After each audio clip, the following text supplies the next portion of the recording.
Yo, what up? My bad. Didn't realize you guys were here. Didn't see you walk in. Yo, what up? What's going on, party people? Welcome to Lefty Live. This is the early edition. How's it going? I'm going to open my cooler over here that I bring up to my office every time I have a live stream. Should I go coconut or tangerine first? I think I'm going to go coconut. Tangerine's okay, cold. You know what I mean? You know what I mean? Dropping the old COVID tests that have been sitting there for 10 years. Javon's here. What's up, Javon? How you doing, man? My brother from another mother. I should probably read that. Bang. Pony stouts are going fast. Sick. Thank you. Thanks, level on up. Alice, what up? Not going to be in the live stream. What?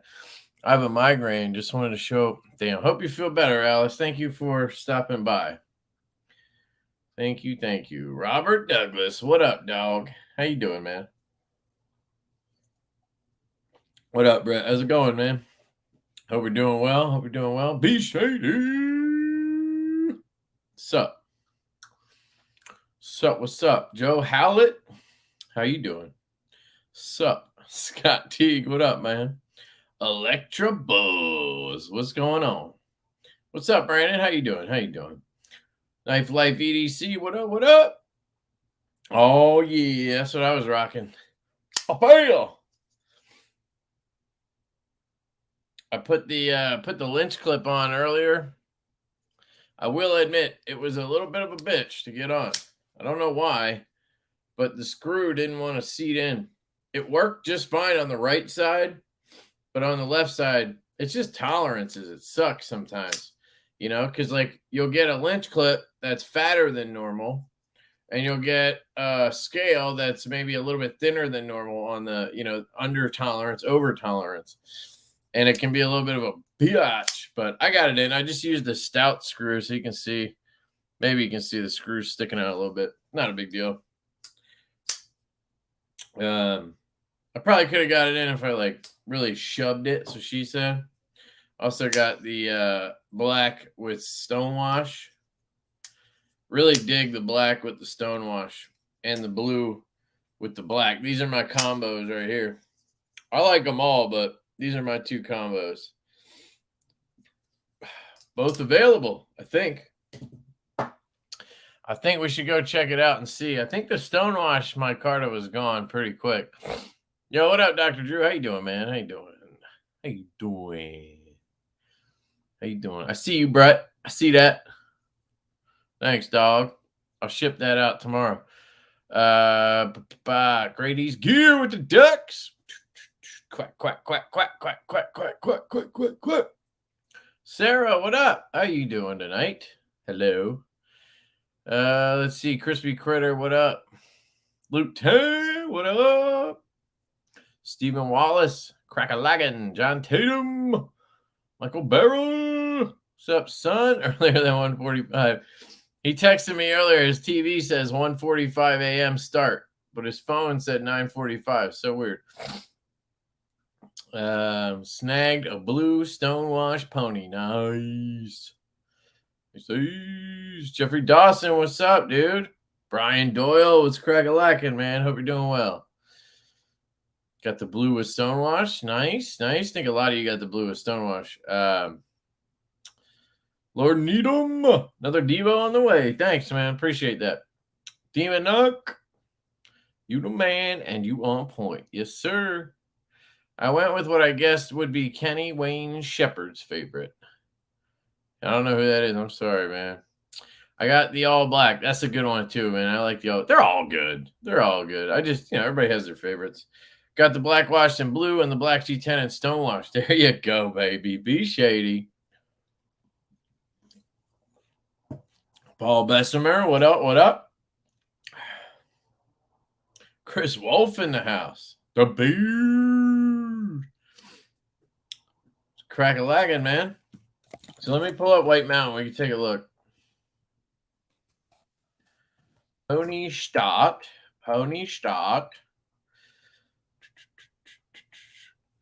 So the Blue Micarta Stonewash is gone, and all the other ones are in stock. So you can still get any of the other ones. I don't think there's probably not a ton of the Blue Micarta Blackwash because at one point there was somebody who, I think it was Tim, who was like checking the inventory. I just kind of asked White Mountain. He said, I think he said somewhere around 3 o'clock, like half of them were gone. So I'm hoping by the end of the weekend, most of them are gone. And then, there's a few in stock for the next couple of weeks for people who find out about it and want to get one. Because that's the worst. You didn't know about it. And then all of a sudden you find out and then you can't get it, But, yeah. So this one's available. That's the one I got in my hand right here. And they do come with the clip screw. You can see the screw right here. It's just that QSP, they decided we didn't need them. So we had to, when we got them, I was like, why isn't there a clip screw on the other side? And I guess because it's not structural, they didn't think it was necessary. So they figured they could save the 20 cents a screw. I don't know. Probably just an oversight. I don't know. But then we asked them to send the screws. So White Mountain had already QC checked them all. And there's 800 knives total. So in an effort not to make them QC check every knife again, basically by taking it out, putting a screw in, they're going to send each knife with the screw in a baggie. So the screw, you'll open the box and you'll get the My Little Pony sticker. You should get a Divo button, and then you should get a little baggie that has the screw in it. So if you want to put the extra clip screw in, you can. I would. Like this one doesn't have it because I cannibalized it to send one to a reviewer. So that's why that's happening, in case you're curious.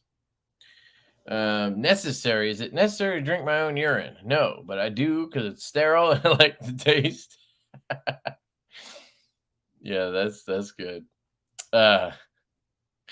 Is the G10 grained or like Spyderco? No, dude, definitely not doing Spyderco G10. It has like I scratched shit out of this, but it has I would call it grained. Yes, it has like lines in it. That's a dumb way to put it, but you can see kind of like ripples in it. But it's not rough. It's pretty soft actually, or smooth. But you get enough grip for sure. It's a good G10, I'll put it that way. The micarta has a little bit of grip to it, but it's also pretty smooth. It's literally the perfect micarta. Looks like Benny's here. Benny on the block. What up? What's up, everyone? What up, Lefty? It's crag-a-lagging, son. Just glad to be home. Jumped in the shower, cooled off. It's getting toasty out here in Phoenix. Mm-hmm. Nice shirt. Thank you. Is that a new one you got or just something you did? I'm like prototyping some shirts. I got to get some of your merch, dude. I haven't gotten any yet. The stuff on my website is the stuff I had screen printed. You know that. Yeah. Really, really high quality stuff. This is Printful. So this is like the soft ones like you like. See if I can. But I designed a few of them with the logos on the back. There it is. Sweet. Feel good. He's the one that make you feel all right. I got 3 of them here. The limoncello, which I gotta say, I think this is my favorite. Dude, it was the sleeper for sure. Yeah, this is like the hot pink on the Cyborg. It's like the what's the other one I'm trying to think of? The Brittany on the Javelina. Mm-hmm. Here's my lava flow that I modded today. Yeah. Let me know if you guys can see where I modded it.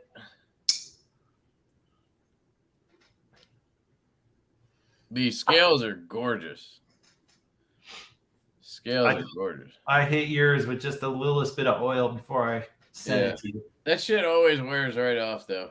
But it did like bring out the red. Yeah. No, yeah, you can see it. But that's the one downside to slips.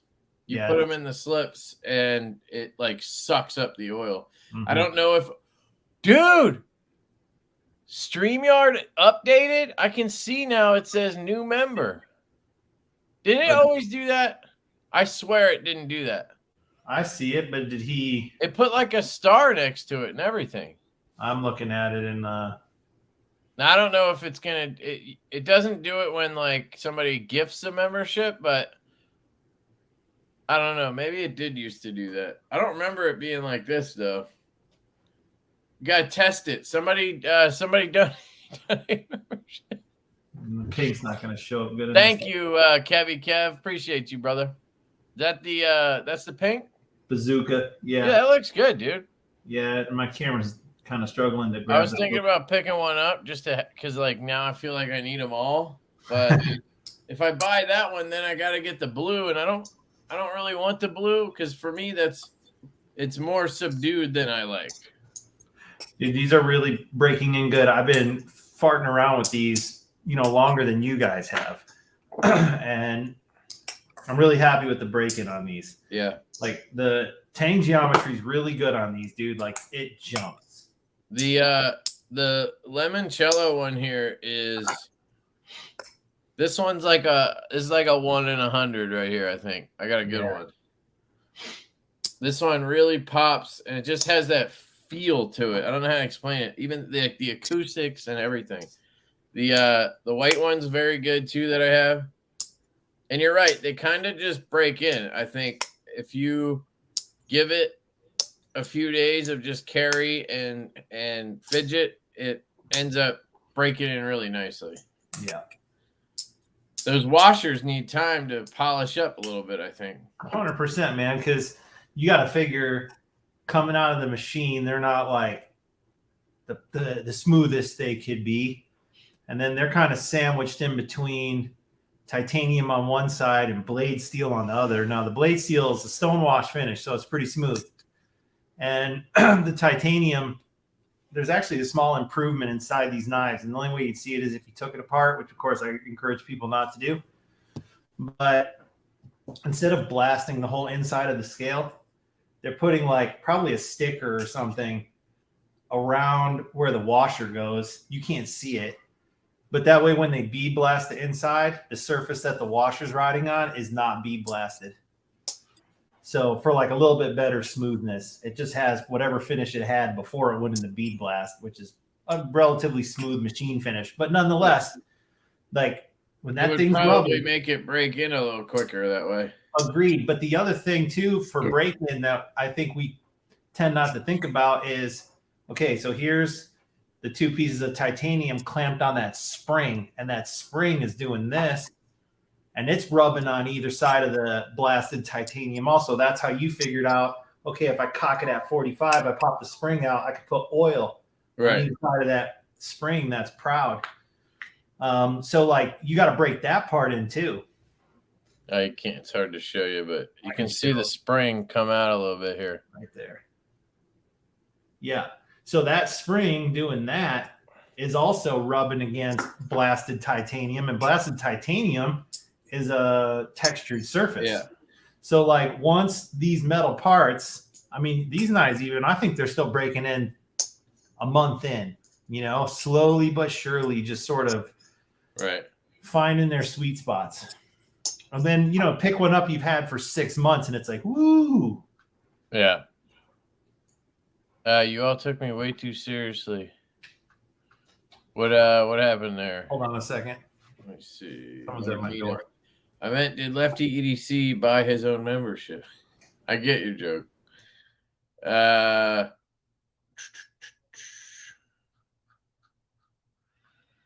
Howdy.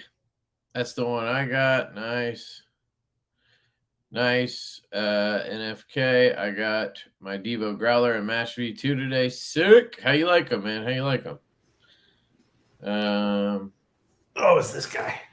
Lord Needham got the pony stout. Sick.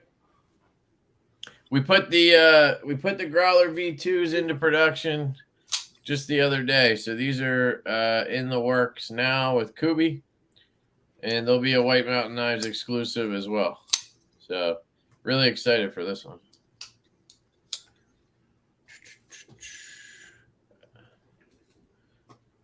All right, I guess nobody saw my mod on the. I could see it, but I knew where to look. No, you guys see it? There it is. It's called the Ray Charles mod. You guys see it? There it is. That side.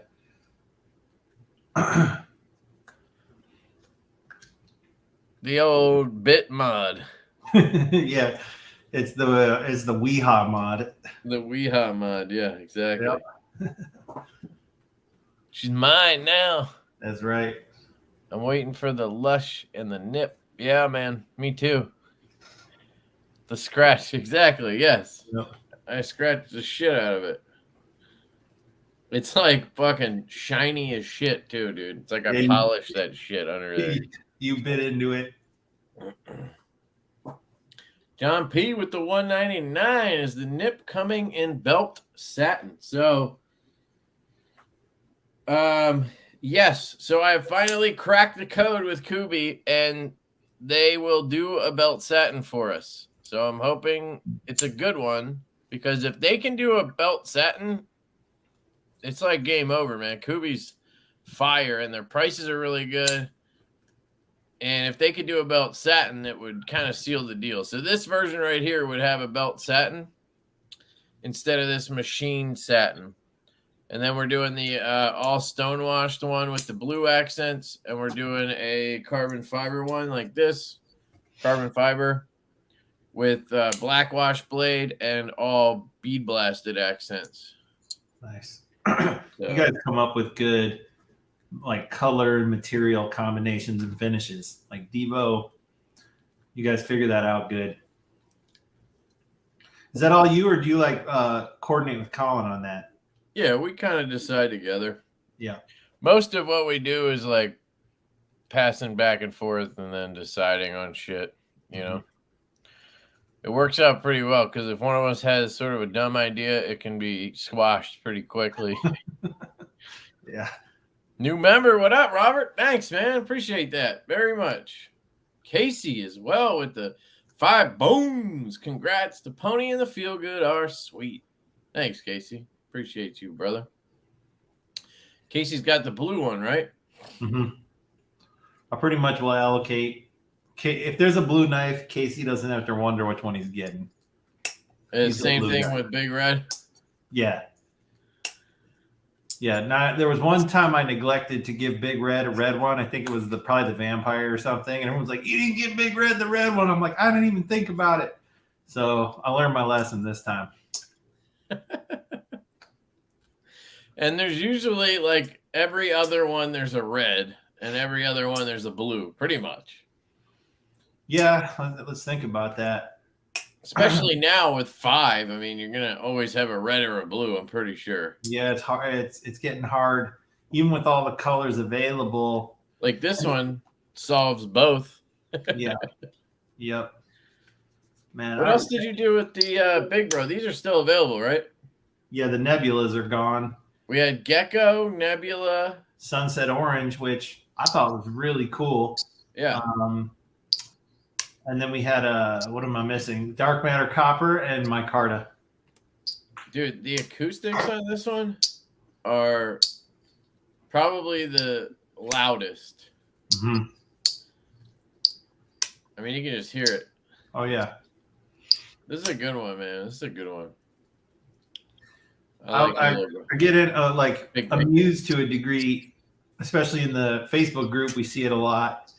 Is like, what color should I get? You know, like that conversation. And it's like by far the hardest question to answer, because it's such a personal preference. Like, it's so subjective. And dude, I struggle with it every fucking month. It's like, you know, which one do I get? And then you pick one you think you're going to like, and then you see them like in person and you're like, shit, I should have got this one.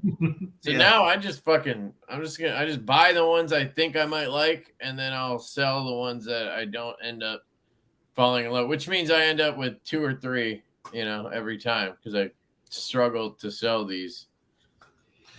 You know, that's where brick and mortar stores like really shine. You know, like if you live near House of Blades in Fort Worth, you could go see them. And it's like, if you have them in front of you, your brain will pretty much tell you which one you want, you know, but like looking online, looking at pictures, looking at YouTube videos, It's hard sometimes. It's really hard. Like I've had the same thing trying to buy a watch. It's like, oh, is it the blue dial or is it the black dial or is it the 40 millimeter or the 42? Like you don't know. And then you go. You could also feel the action. Yeah, exactly. You know, some people might like it tighter. Some people might like it bouncier. Some people might like, you know, whatever. I wanted to ask you about the grind on these. Mm-hmm. I assume it's a full hollow. Oh yeah, it is. So back at the rear of the blade, it sort of feels flat, and then it gets like thinner. Is that just because there's like no space here? Yeah, I mean, they're grinding against a wheel, and so it's a continuously curved surface. And when you have such a short distance between the spine and the cutting edge, like there's not as much room for the arc to occur. Right, and I can see a little bit of it back there, and then it gets wider and wider as you go out. Yeah, but I was just curious if it was somehow like maybe flat back here, but no, I mean it's thin all the way through for sure. Yeah, that's 12 thou behind the edge, so it's still quite thin for especially a blade that short. Like for example, here, here's its big bro, or I should say it's tall bro. Yeah, exactly. Yeah, it's deceiving because the blade on the Feel Good's longer. Right. But this, you get a taller blade, so you get a little bit of this one probably comes down to like 8 or 10 thousandths. Yeah. And it also stays thinner farther up. Right. I don't know if I need more than 12, but this thing this thing cuts like a demon. It's fucking, unless you're going to cut something super tough where, you know, you got to really bear down, then it can be a little bit cumbersome.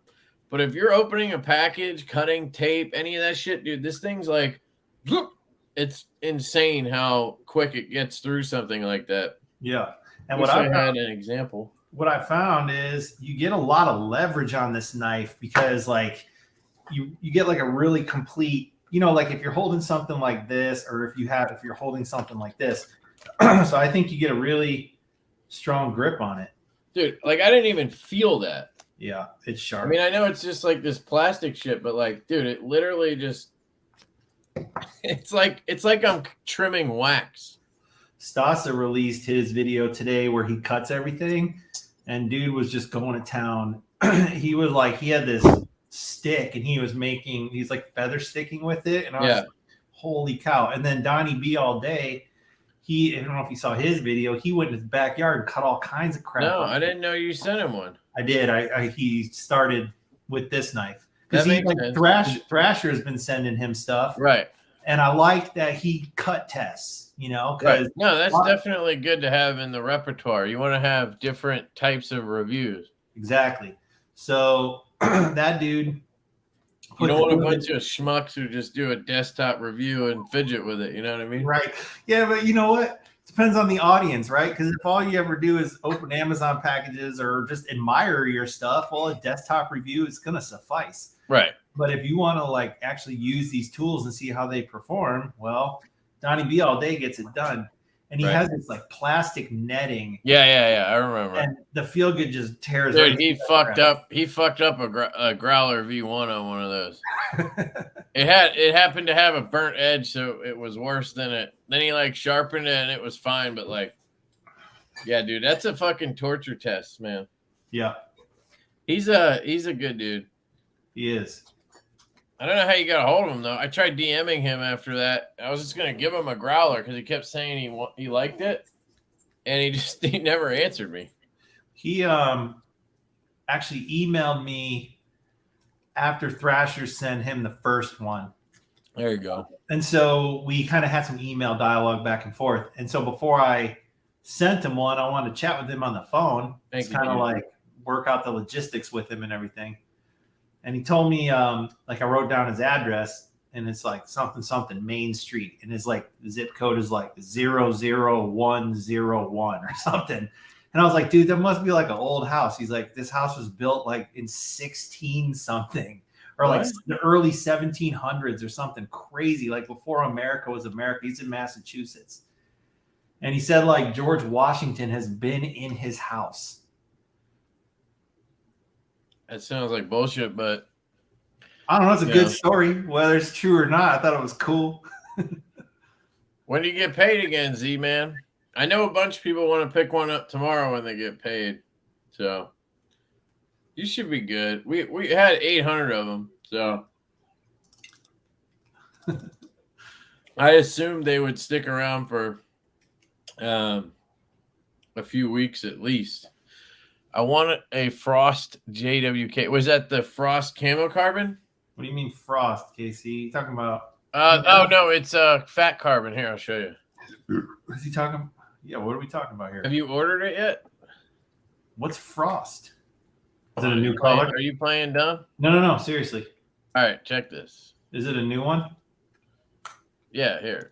Fat Carbon. Apparently, fatcarbon.com is not. Fat Carbon Materials. Yeah. So if you go to their standard color, oh, there it is. Frost. Damn, that came up fast. This is Frost. It's basically White Storm mixed with Arctic. Has that always been there? What? Has that always been there? No, it's a newer one because I hadn't seen it before. They have I haven't seen this Dunes one either, but I've been tempted to order Dunes, but it's like, man, it's bordering on sort of stuff that everybody's seen before, and I don't know how it's going to. Yeah, it's bordering on Raindrop, and I hate Raindrop. Right. But I have had a couple of people who were like, "Hey, I really liked when they did Twill." So when you did the one canine Twill. So what they did is they take the Arctic, right? Mm-hmm. And I guess they take this blue and put it in there. Let me see it here. Yeah, it's got to be just a combination of some of the. Oh yeah, no, it's not even close to Arctic. My bad. This is better than Arctic because it's more just blue. It's like a actual blue. The big difference is it has white in it too. Right. They add white, so it's kind of like White Storm mixed with just the blue, I guess. White Storm with some blue in it. I'll order that. I would love to try it. If I could, maybe I might ask. We'll see. I'm just sitting here trying to wonder why I didn't have that in my spreadsheet where I like have all the colors written down. Either it's that newer, dude. I hadn't seen it until a couple weeks ago. It started appearing. All right. Well, and we learned something new. The other one I want to try is Flow Party from Camo Carbon. Yeah, Flow Party's hot. Yeah, that one looks good. But yeah, I wonder because we're doing this one, the Lush with traditional pocket knives, and we're doing the plan right now is to do Arctic and Lava Flow, and then 80s Camo Carbon. But now I'm like, I wonder if I could get that Arctic switched over to Frost because that looks pretty sick. Are you ordering the material straight from? Not the Fat Carbon, the Camo Carbon we are. Oh. So I don't know if they could get it. Yeah. Or if we just get it. I don't know. You'll be fine either way. I mean, Arctic Storm is popular. Yeah. Oh, no. It'll be fine. I just like the Frost. I'd like to do something new, you know? Yeah, I feel you. Get some. Yeah, we're still working on a premium one. A couple of them, actually. US one and then like a premium overseas one. What were you showing? The yellow? Yeah. I was super nervous about using this, by the way. Yeah, no, I would have been too. I'm skipping ahead, guys. Sorry. We can try to get through some questions, though. Freaking can't stand when people claim to be lefty but use knives with their right hand and only do tabletop. Yep. Great calling you out, bro. Yep. Funny to hear you talk about a growler while I might be holding a growler V2, but don't tell anybody. Yeah, I sent him one to check out, and he likes it a lot more than the V1. Which I'd be lying if we don't do V2s to make it not as good as the V1. Like the whole point is we see what we want to improve and then we do it. Right. And there's a lot of stuff I wanted to touch on with that one. Yeah, Matt. Thanks, man. Appreciate it. He's been stoked on the pony for months. So glad you finally got one, brother. I like knives in the size of the pony stout. Thank you, Junior Miss. What did you say? I like that size, the pony stout size. Yeah. Yeah, 2.9 is, for me, and I think I can speak for Colin too, this size is like perfect. Just with a choil, fits the hand, literally perfect. You don't need more knife. You don't need less knife. You know, full, like larger size knives are cool, but, you know, I don't really need it. So I'm not, you know, bushcrafting or doing anything where I need a larger knife. Yeah. So we are working on a larger one, though. It's nice for a change too. Like, let's be honest, we don't need any of these, you know? So it's like we just like owning them. And Right. It's nice to have a lot of knives that are bigger than that. So it's nice to have something a little bit smaller, and it's not like a little half pint or whatever, you know? That might be another name for a small knife for you right there. Half Yeah, pint. that's a good one. Half pint. We got the nip, and then when we do the slip joint, we got the nip slip.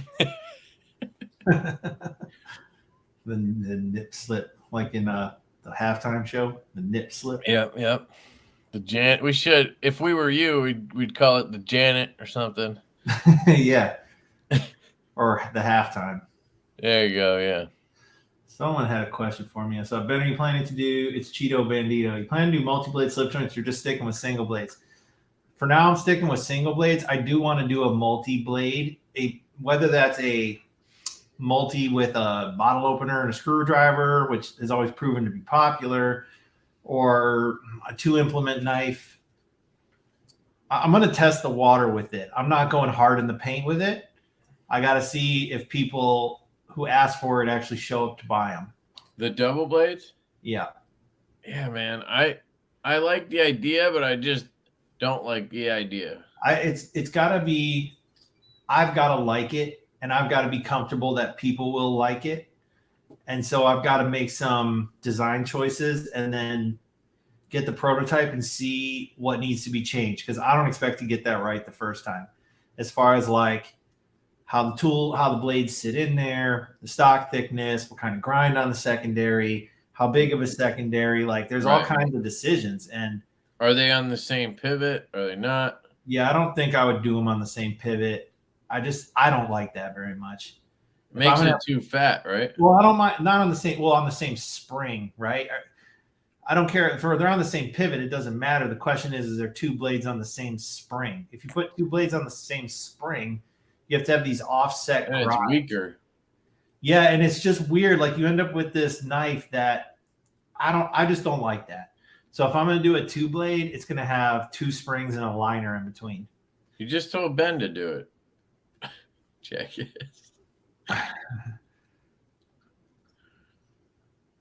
You need to do a hobo jack. Someone else asked me for a hobo jack recently. Like, let's talk about that seriously.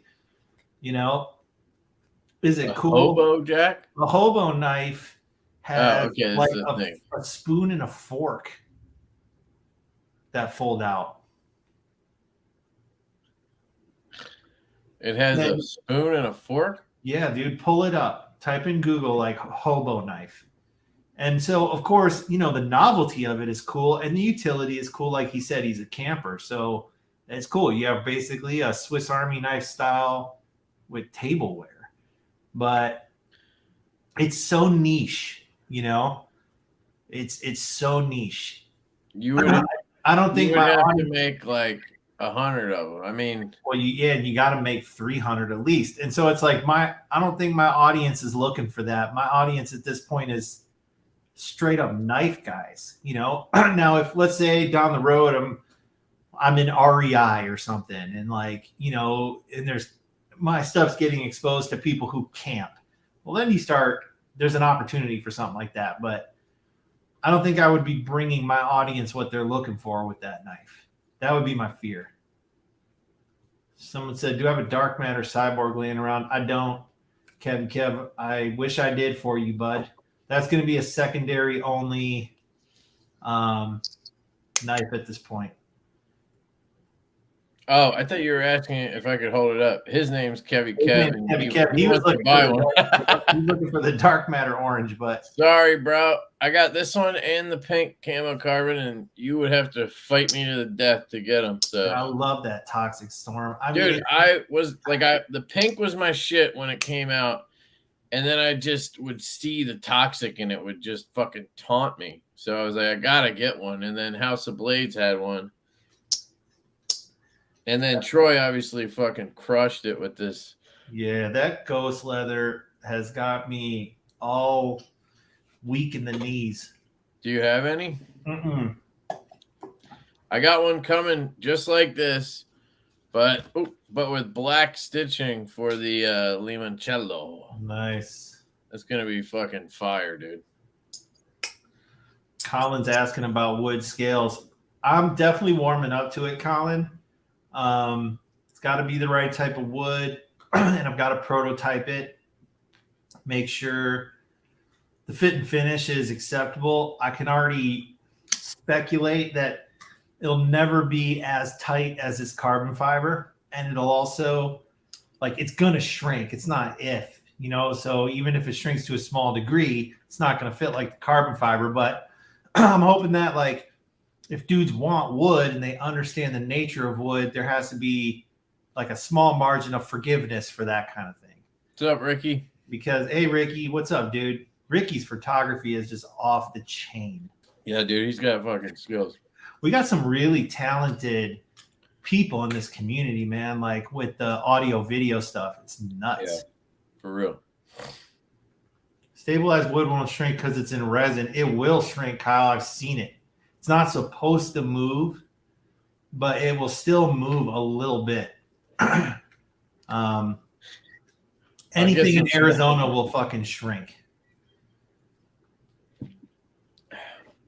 I'll buy some straps, brother. Now protecting a slurped Lefty has Slurpee. I always joke around about Friday night gas station fights and how a knife holds in a.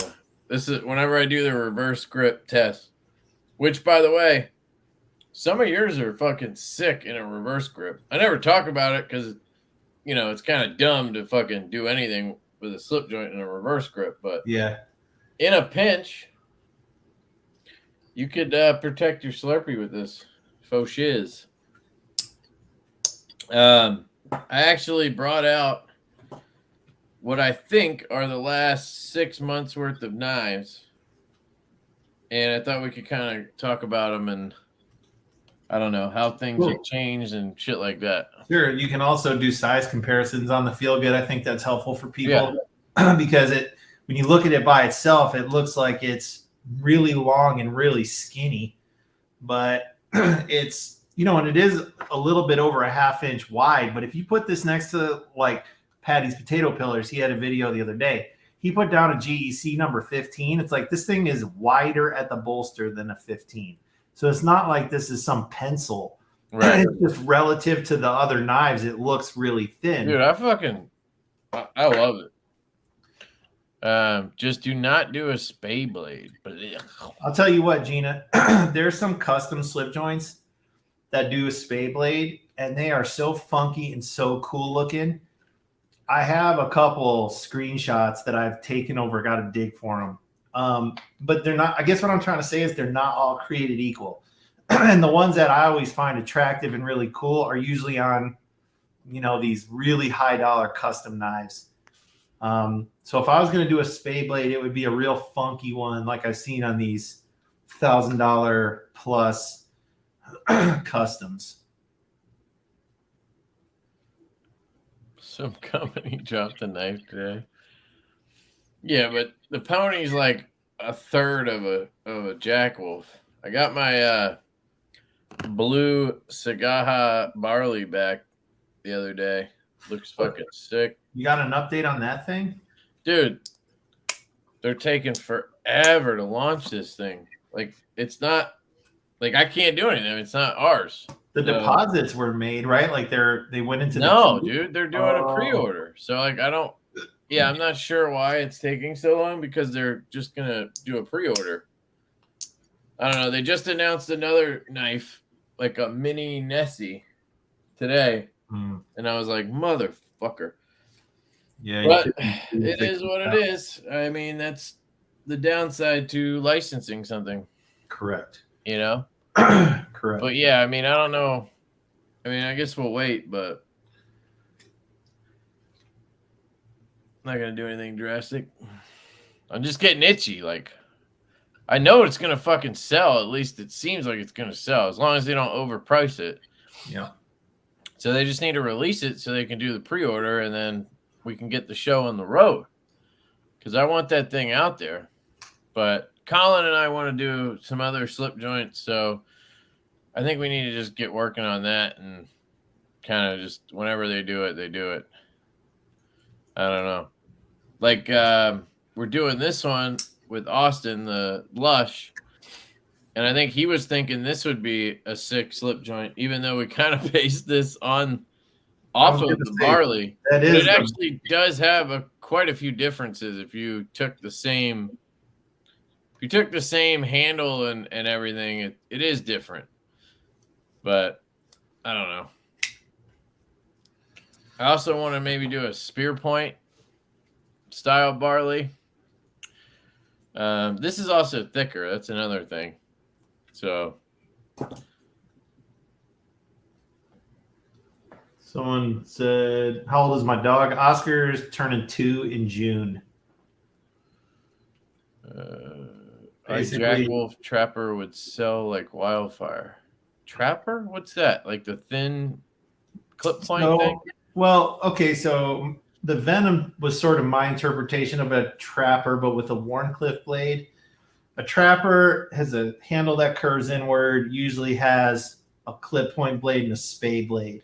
Like really popular American slip joint knife. Like Case has probably sold a zillion trappers over the years. No, dude, I just started wearing contacts like a week ago, and I've been just trying to get used to them. So I'm blinking my eyes and shit constantly. I've probably been wearing contacts since like maybe 7th grade. Yeah. So you get used to it, I assume. Oh, yeah.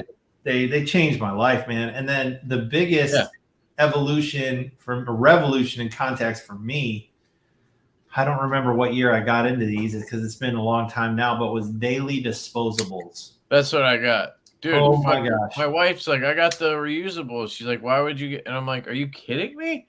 I can take them out and just chuck them. Like, let's say because she was like going on a trip. She's like, well, I don't want to wear my contacts because I might sleep on the plane. And I'm like, you just made my case. Like, I could just take them out, chuck them, go to sleep, wear my glasses, get off the plane, put a new set in. Like, I just bought a year's worth. It was like, I don't know what it was, like $400, and I'll get a rebate for half of it or whatever. Dude, they literally changed. It was like the invention of sliced bread or, like electricity for me. Because when I was younger, I had bad habits with the contacts. I'd sleep in them. I wouldn't clean them right. Right. And then your eyes get crusty and nasty and your eyes get itchy from them. It's the worst.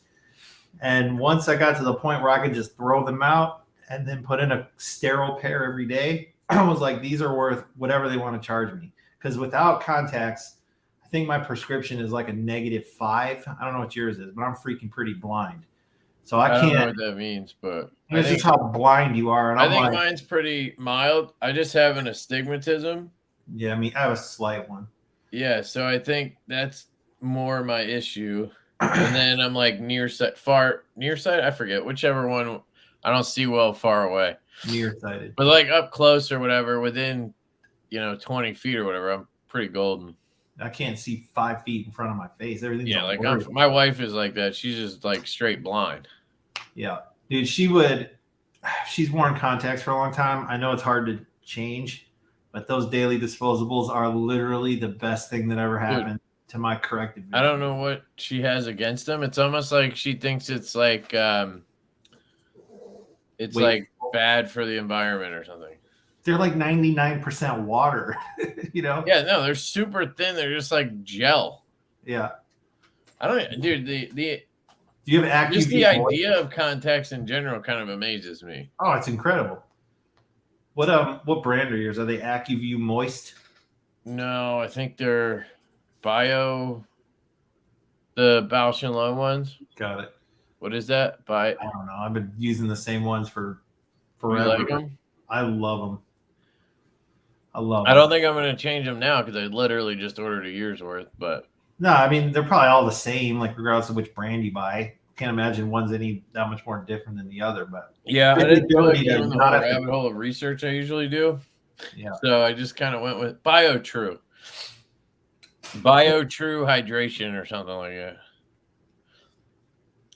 that. Spork Jack. I'm way behind, I assume. You know something interesting I learned about nearsightedness is like there's an epidemic. It's like literally an epidemic of nearsightedness that started, I can't remember. I think like when we were kids, like in the 80s or something. And the percentage of the population that was nearsighted, you know, a long time ago compared to now is dramatic. Like it's off the charts.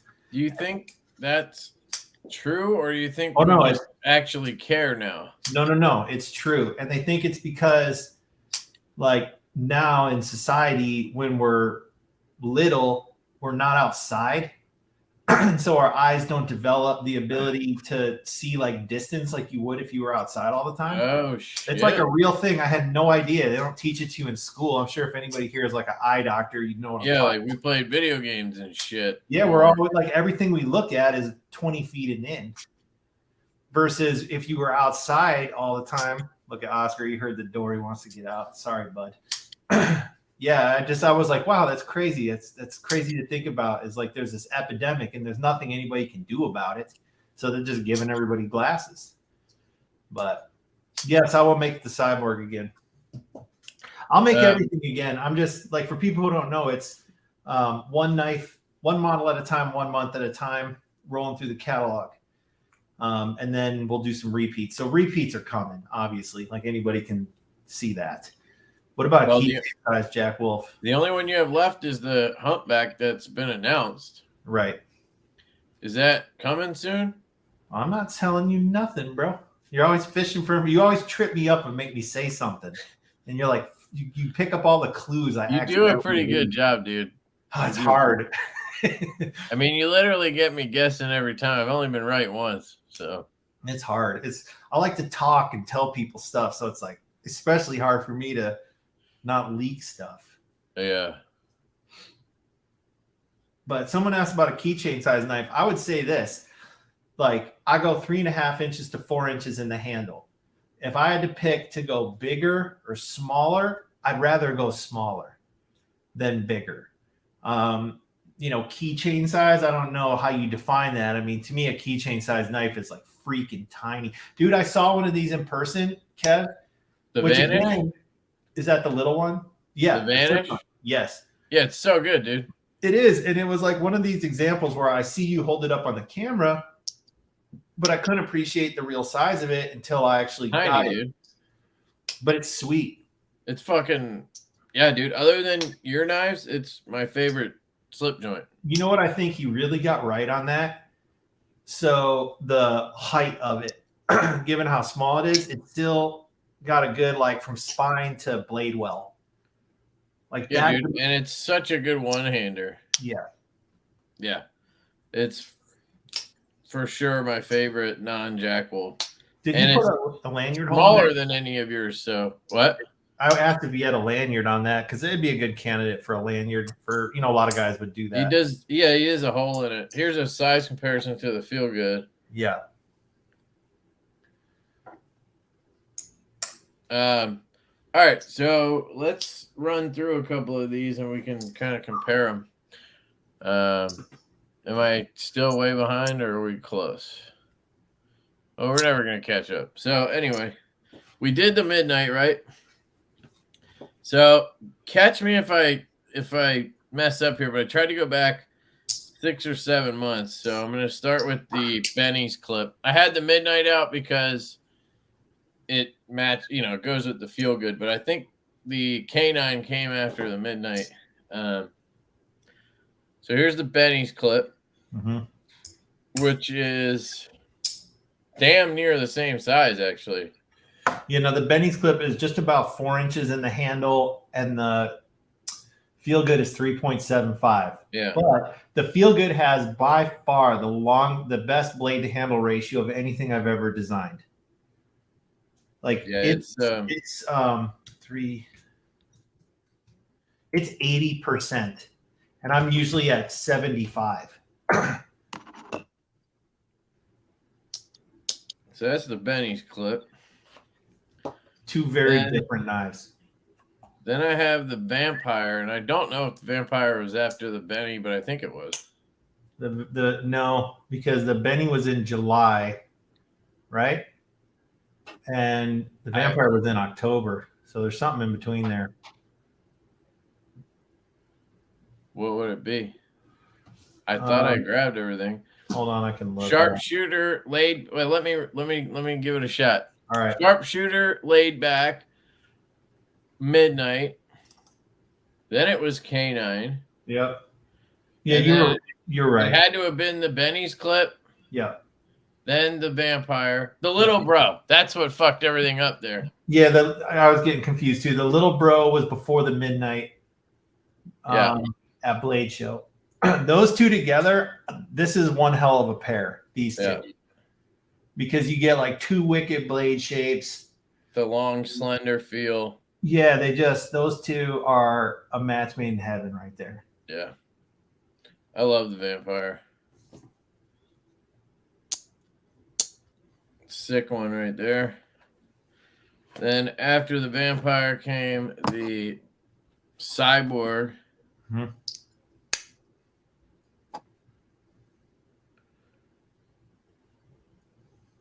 That's a pretty sweet pair too. Yeah. They're all pretty fucking sweet, dude. Yeah. So that's the Cyborg. Then you have Knife of the Year, Venom. Look at that Mars Valley, bro. Damn. Dude, this one right here just hits. Like, listen to this thing. Oh, yeah. That it just chucks that blade forward. I mean, it's crazy. Yeah. You have so much pinchability on it. Dude, I cannot tell you how afraid I was that people were not going to like that Venom. I was way off. I was like, the handle's too plain. It's boring looking. The ass end of it, curve doesn't look good. Like, I'm so negative in my own head. Literally just melts into your hand, dude. I loved it. I love the way it felt, but then I worry about like what other people are going to think. Like, I'm sure we all do that. Yeah. But once pictures got out, people seem to be stoked on it. Yep, low drag, baby. Those are two very different. The aesthetics are very different on those two. Did you see that comment today?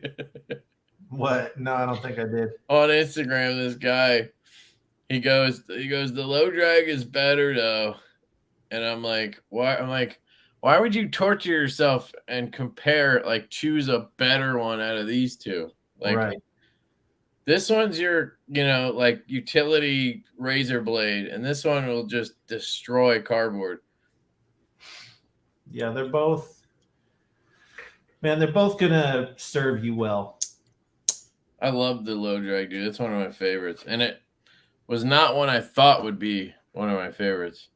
I wish it had better, like, appeal in pictures, because it's, I think, one that you need to get it in person to. No, I 100% agree, because that's what happened to me. Yeah. Javelina. This one, the Javelina, was I got the most props on that one from all, like, the custom knife guys, like all the dudes from Texas. Like, they're really tough nut to crack, those guys, as far as impressing them. And for whatever reason, dude, they were all like, dude, that Javelina, that's the best one you got. Could, like, really appeal to that crowd, which I thought was cool. I could see that, or if it's more traditional guys, maybe. They're traditional guys. Because it kind of has that vibe a little bit. Yeah. And then, of course, we had a little break. And then we had the Big Bro. The Big Bro has been extremely well received. It's like there's just a lot of appeal across the board for the Big Bro. It's a very streamlined design. I definitely assume the Big and Little Bro would be kind of your hallmarks for people. You know what I mean? I mean, if you had to say like, okay, Ben, what's the like one out of the catalog? Like if you had to pick one for me, which would it be? You know? Right. And I've had that conversation with people and it's like, dude, if you want the classic look and you like a knife that kind of fills your hand, like you are not going to dislike the Big Bro. It's just going to work for you. You know, if you want something smaller, secondary carry behind your locking knife, like wait for the Little Bro to come out. You'll like that one too. I would say if you said,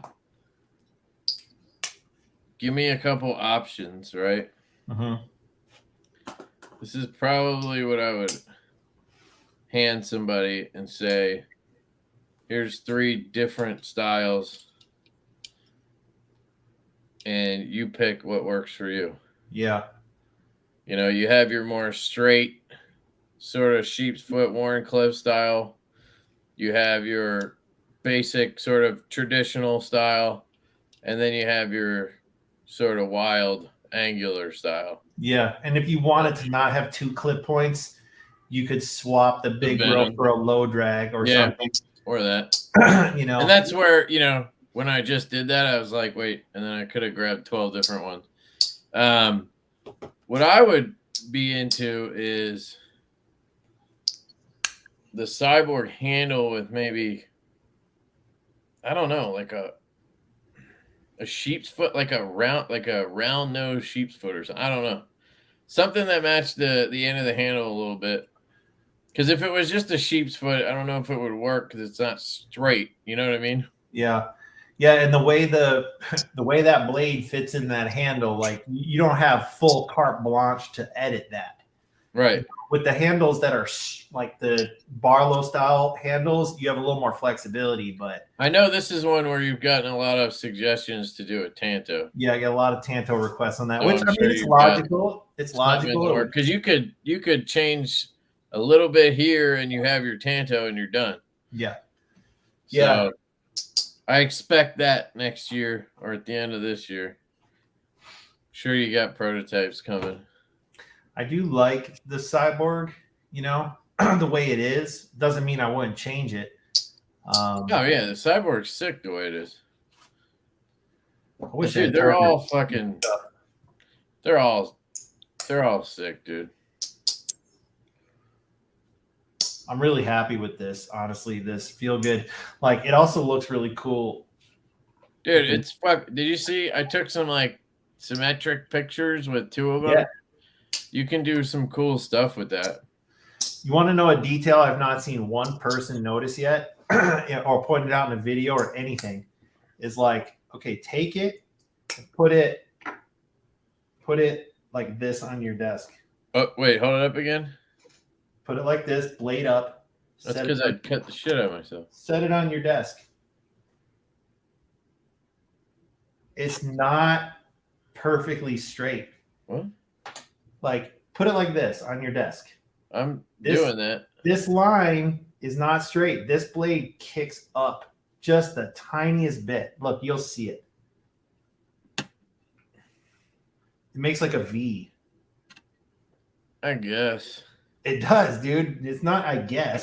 I know, but that's not something that I don't know why somebody would notice that. Well, because some people really analyze that kind of stuff, which well, dude, if you send these to fucking Knife Nerdery, you'll get a 2-hour fucking synopsis from the dude. I don't know who that is. He's awesome, man. He's literally he's a nerd. Like straight up the nerdiest motherfucker ever. He's on the he was all excited when I created that pass around for the Venom. Oh, cool. He's like, I'm finally gonna get to handle one of these. And I was like, well, you're gonna be at Blade Show, so you better fucking go handle some. But Right, I got the whole spread. Just wait until he gets a hold of it, dude. You're gonna get an hour and 15-minute dissection of your knife. I'm gonna get a dissertation. Yeah, and it's all fucking good shit. Like, he's smart as fuck.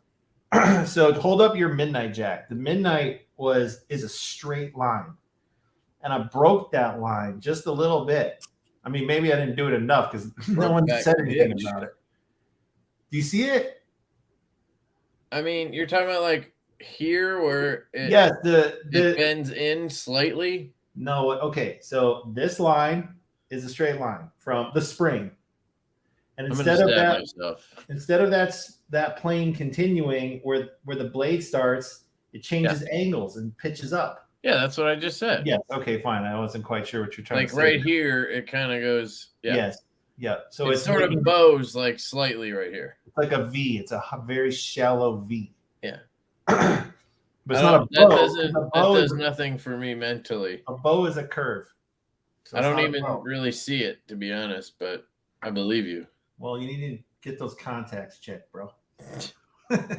So what you're saying is the blade is not flush. It's flush, but it does have a departure change. That the angle changes. It's like probably a degree or two. Dude, it's fucking weird, man. The midnight like feels kind of big and shit after you handle the feel good. No doubt.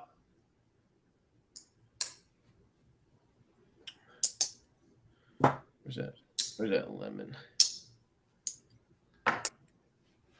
Oscar, you want to get out of here?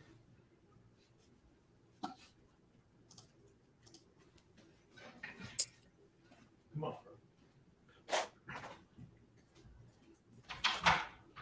There we go. Had something in the fucking tank. All right, let me try to skip it. Who is the OEM for Jack Wolf? He doesn't say. He's got an NDA.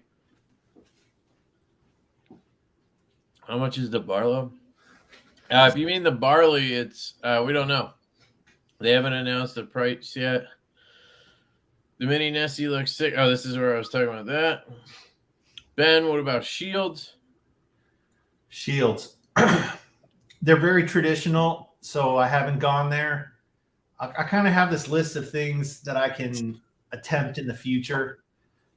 My thoughts on shields are like, okay, so Riot does shields. They do them on Esniks, and they do them very well. So to me, that's the bar. And if my OEM can't do them that well, I won't do them. Like, I don't want gappy, poorly fit shields. And when I say gappy or poorly fit, like, most people might think they're fine. But my standard for that is going to be the Riot standard. I've been highly impressed at their shield fitments they do. I mean, it's like, holy cow. Yeah, I personally, if you ask me, I don't want to see shields. Unless it's like a sexy ass fucking wolf that's like blacked out, like just something not traditional. What I love about your shit is that it's not like, it's got the traditional pattern. It's got, you know, a little bit of the look, but it's not traditional. Like, I don't like GECs. They do nothing for me.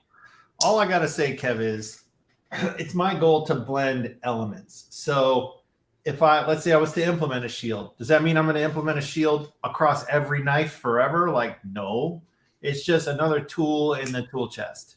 If they look good, if they can do it right, if it doesn't add too much cost, because it's going to add cost. So you're going to have to pay more for it. So there's a lot of ifs there. Hey, I'm on a live stream. That's Oscar again. This dog can't make up his mind. See his little. I don't know if you could somehow mill it into. It'd be kind of cool if they could like mill it into the scale and then the like underneath into the titanium, and then you put the scale over like around it. Yeah, so it's like sticking up through. You know what I mean? Yeah, I know what you mean. I have no idea. Like that would cost a shit ton of money. Yeah, the best way to do it would just be to inlay a shield. You know, like an inlay. But I don't know. That's also more shit that can go wrong too. Yeah, that's a consideration. Like, I finally got something here that works, you know, and like works consistently. So I've got to be careful, especially if you're if you're increasing numbers as you go too, you got to be careful adding other shit in and whatnot. Yeah. Complexity can cause trouble. Alex, keep an eye on Urban EDC next week. Wink, wink. They will also have Feel Good Jacks. So you'll be seeing a video from me. I do a weekly video on the Urban EDC drops. So you guys will be seeing the buzz, wink, wink, and the Feel Good. Urban EDC's customers have come out every month to buy my knives. It's been great. That's awesome. I think what's nice about it is the people who missed something, like the people who wanted Nebula on the Big Bro missed it, but you know, some of them are clued in. They know that Urban's going to drop them all. Yeah. And then they have a shot at them. My suspicion is like Urban has a group of people who shop their store and probably don't look elsewhere. Like they just buy what Urban has to sell them. Yeah. They definitely have a community sort of thing. Yeah. Which I like. I think that's good. Yeah. I think that's the strength of a dealer network. A good dealer network is like there's crossover, but if each dealer has an audience that just shops them, then you can grow your business that way. Right. There's obviously crossover, but I've had contacts since the 4th grade. All right, so you guys know the deal. So just try to remember the first week because that's where I'm at right now. Casey, were your contacts in the 4th grade like made from wood, like George Washington's teeth? They must have been fucking huge too. They were hard lenses for sure. You think that shit hurt? Oh my god, dude! My aunt had them. You had to form a callus on your eye for those hard lenses. Like they sucked. There's not a person in the world who likes those hard lenses. Damn. Andy, I get really bad temple headaches from glasses. Like, and also your vision is better in contacts because there's no like sweet spot like in glasses. Yeah. No, I wore glasses for. I went to the eye doctor almost 2 years ago at this point. In September, it'll be 2 years. And I, at first, didn't want contacts because I didn't really want to put shit in my eye, right? I was one of those people. And then I got used to glasses, but I fucking hate them because I'm constantly cleaning. Like, I'm OCD, so any little smudge, like just from wearing them, I fucking like, I don't know what it is off my head fucking gets in there. And you get all these fucking like dandruff shit on there or whatnot. And you're just constantly cleaning those fuckers. And then when you do anything outdoors, like if you want to play golf or take a walk or a run or something, you're just like fogging them up. And then like, it's just the most annoying thing in the world. Like, sure, when I'm chilling at home, like when I get up in the morning and I start work or whatever, I can just wear the glasses, and then after I grab a shower or whatever, I can throw these in, and I'm good to go. Like, I don't know, I just find glasses annoying, but they're not like terrible. It's just I think there's a good scenario for each one. Depends on your lifestyle. Yeah, I got corrective lenses in 2nd grade. That's when I got them. Couldn't read the chalkboard, from the back. Go get your eyes tested. Glasses. So I had glasses from 2nd grade to probably 7th or 8th grade. And then I got into contact lenses. I've been wearing them ever since. But I typically by now these would be out. When I come home from work, I take them out. I get in the shower and I put glasses on because it's good to give your eyes a break from the contacts too. So usually from let's say 6 o'clock, 7 o'clock till bedtime, it's glasses. And then in the morning, it's glasses until. Right. Exactly. Yeah. And I think, so you'll get used to them, Kev, but will we?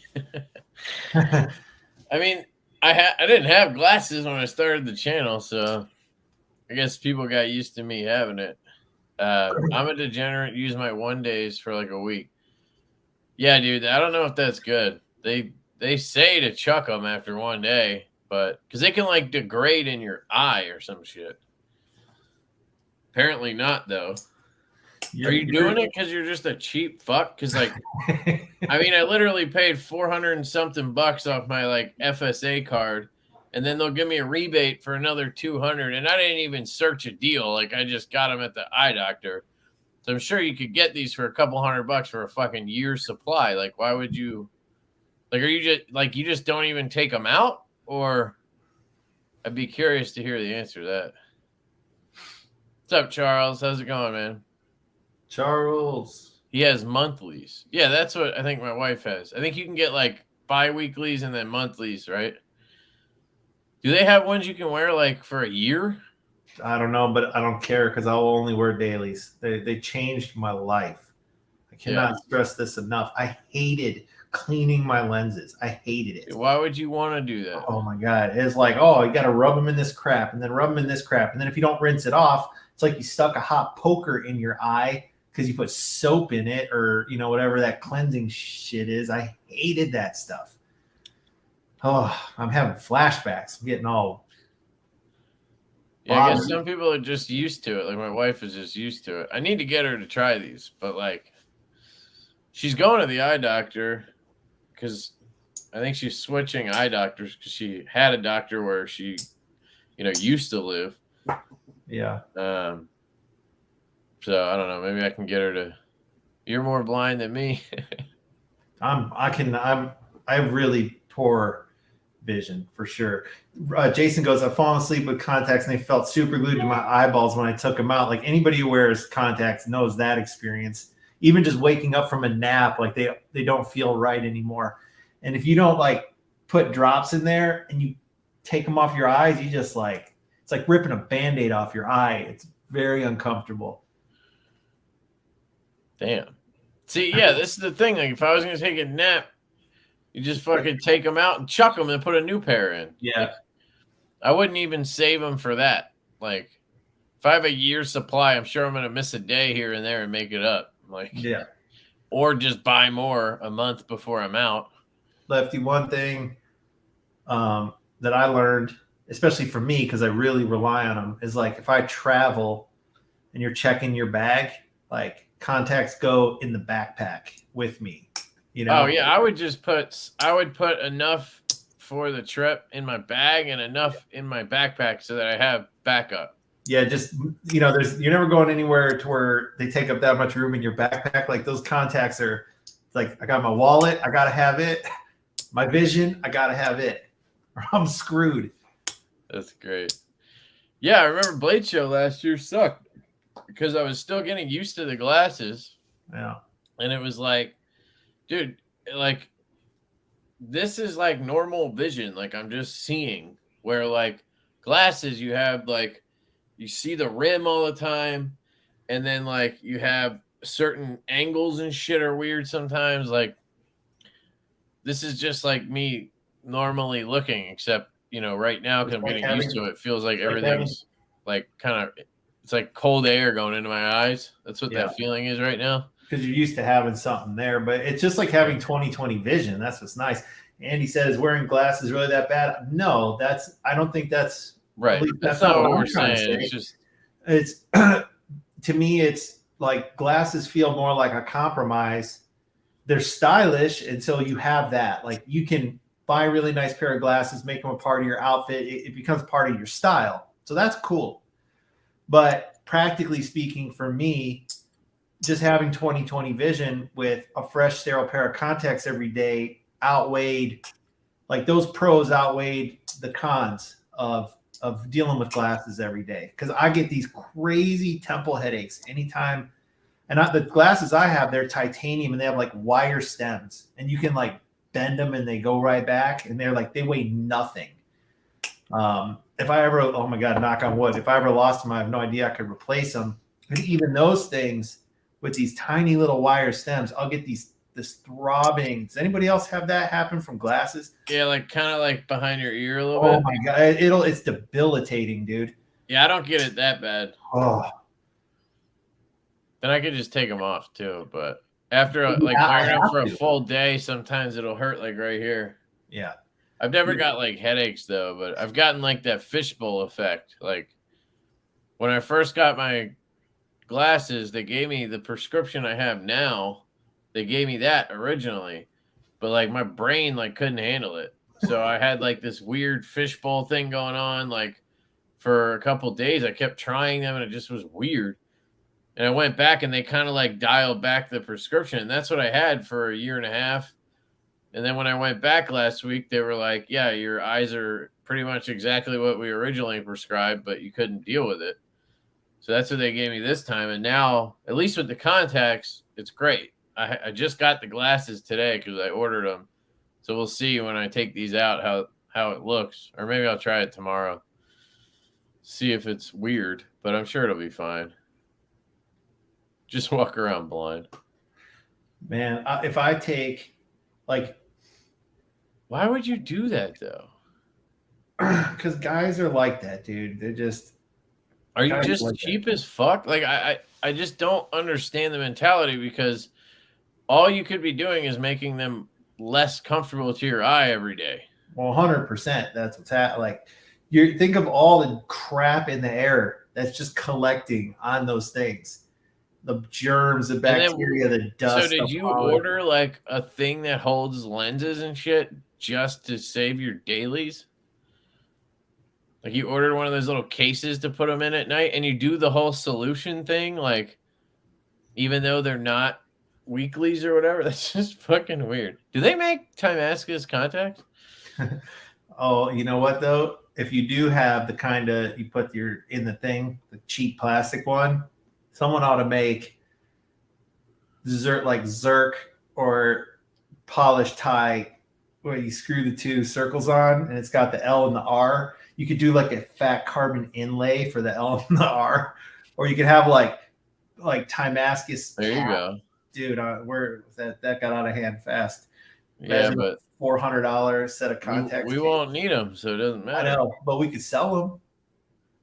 I'm almost blind, but I'm 65 years young and have had surgery on mine. Damn. Yeah, they said my eyes are healthy and shit. It's just a stigmatism, like, which is weird, dude. I've probably had it my whole life, but I didn't do anything about it until I was 32 or 33. I don't even know how I saw normally. The eye doctor told me I have probably about 2 or 3 years left until I need reading glasses, because everybody needs those eventually. Huh. But they do make these daily disposables that can correct for that. So I'll give those a try. So what, does it have your normal prescription and that? I'm not sure how it works. If he explained to me, I just don't remember. But what I didn't understand, although I should have made this observation, is that like everybody at a certain age, usually in their 40s, they start to need reading glasses. Like everybody gets affected by that. No one gets to escape that one. It's like death. It's like guaranteed. Night lights and TV lights did it.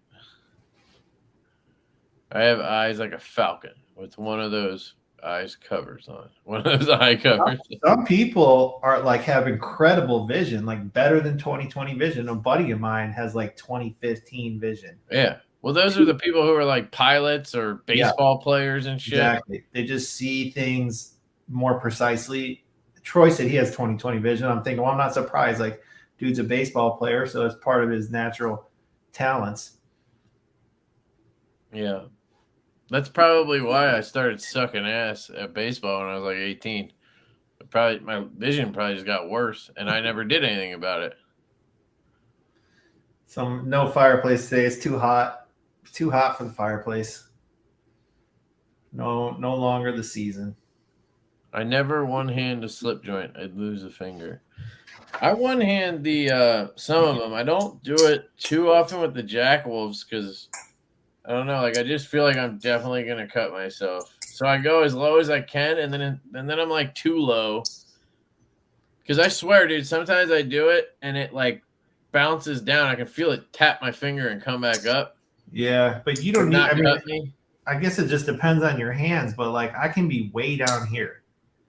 Yeah, you must have bigger hands than I do. I've also total open and closing cycles on slip joints got to be in excess of 20,000. for me. You know, like been constantly fidgeting with one of these things for about 10 years. And Dude, now that more than that. Right. And now that I quality check every single one of these is an action check with one hand, because I can feel what that action needs to be like by, you know what I mean? By just moving it through and feeling it and listening. Right. Every single knife that I sell has been one-handed closed by me. Interesting. Yeah. And I've seen people, I don't know. I mean, people try it and they cut themselves, but it's like, how are you going to learn if you don't try?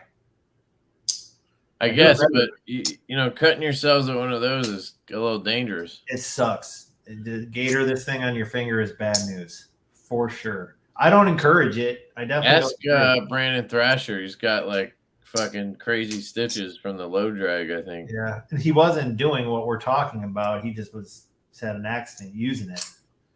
But yeah. How long did it take Medford to make the Feel Goods? Oh, he didn't make these. These are Chinese. Yeah, they're not making anything. I was talking to him about getting an American knife made, but his MOQs are high and his pricing is high, which wasn't out of what I would have expected because now he's an American OEM. He has a lot of overhead. He has a big, beautiful shop, and he just needed to make a lot of pieces, and I couldn't make it make sense. I would have to charge a lot of money for those. And the dude sells one, a gentleman jack, for like $400 or $420 or $450 or something. So it's like I would have had to charge more for the same knife that he makes. Basically, it's not the same. You know what I mean? Like right. Design, but that's the problem, dude. If you get Medford to make you something, yeah. If you get Medford to make you something, it is a Medford. It's like, a Medford, so it's like it always looks like a fucking Medford. I don't think that would have worked, dude. No, well, that's why I didn't do it. You know.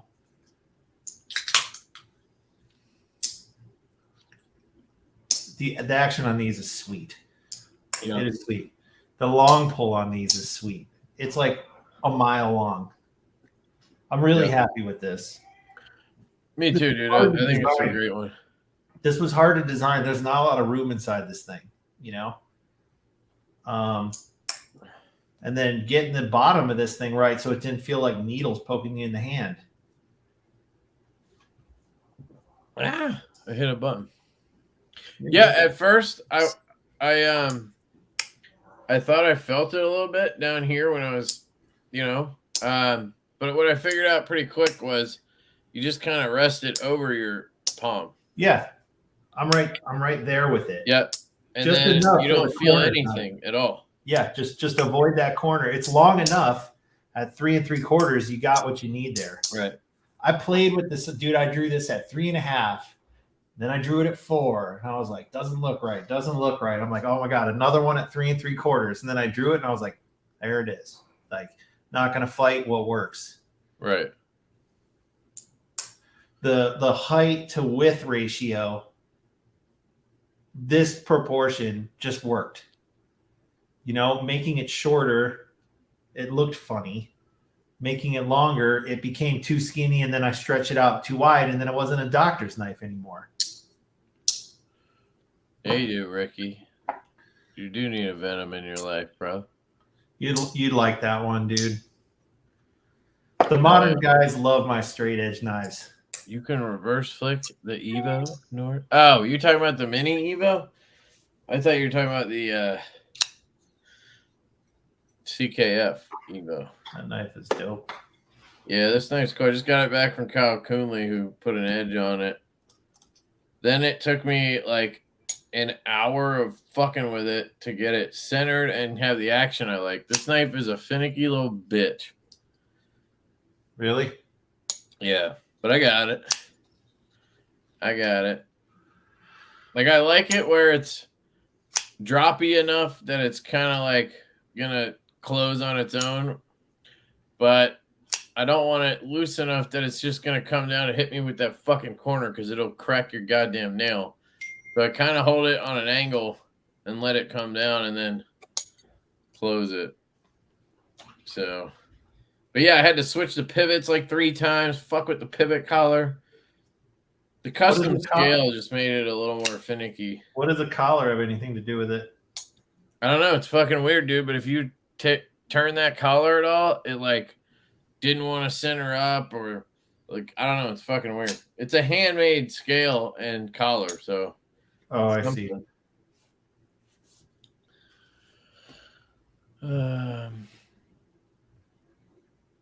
Please do another run of Venom. I will, Gina. Don't worry. You're just gonna have to be patient, but they're coming. There's a lot of knives in the catalog. I'm not a Zulu fan, Troy. I get a decent amount of requests for the Zulu. I like the like a sway back with a spear point or something. No, it would be like the Venom with a spear point. Basically, not exactly. It's not as dramatic of a curve. Go pull up your web browser and type in Pena Mini Zulu and see if some pictures of the customs that he, for a while, dude, he went on a run, probably 2018, and was just pumping out customs of this pattern called the Mini Zulu. I hate this is one of my least favorite patterns. That knife is sick though, bro. It's one of my least favorite. Garcia's doing a bunch of these right now. But these are locking knives. You got to find the slip joint. Either way, well, this one's a slip joint, right? That's a lock back, actually. That's a full size one. Yeah. This one is then. Yeah, that's a full. I have that full titanium one. I don't know if it's exactly the same. It's just ugly to me. I mean, it's not for everybody. Scroll down, see if we can see some more. It's like a reverse sway back. That's why I was thinking that. Yeah, kind of like a trapper. What do you want me to do? Scroll down. Scroll down. Yeah, he used to do these like denim ones. He would do these natural micarta ones. They were sick. Yeah, I don't know. It does nothing for me. But it would sell because people love that shit. Just not for me. Yeah. I mean, I'm sure I'd get it in hand and then fucking fall in love with it or something because that's what happens every goddamn time. But what up, Karko? What's going on, brother? Big Rose still look the best. Still the best look. Cool, Andy. Definitely a classic. You should trust Kev's Laugh Out Loud. He has every single one.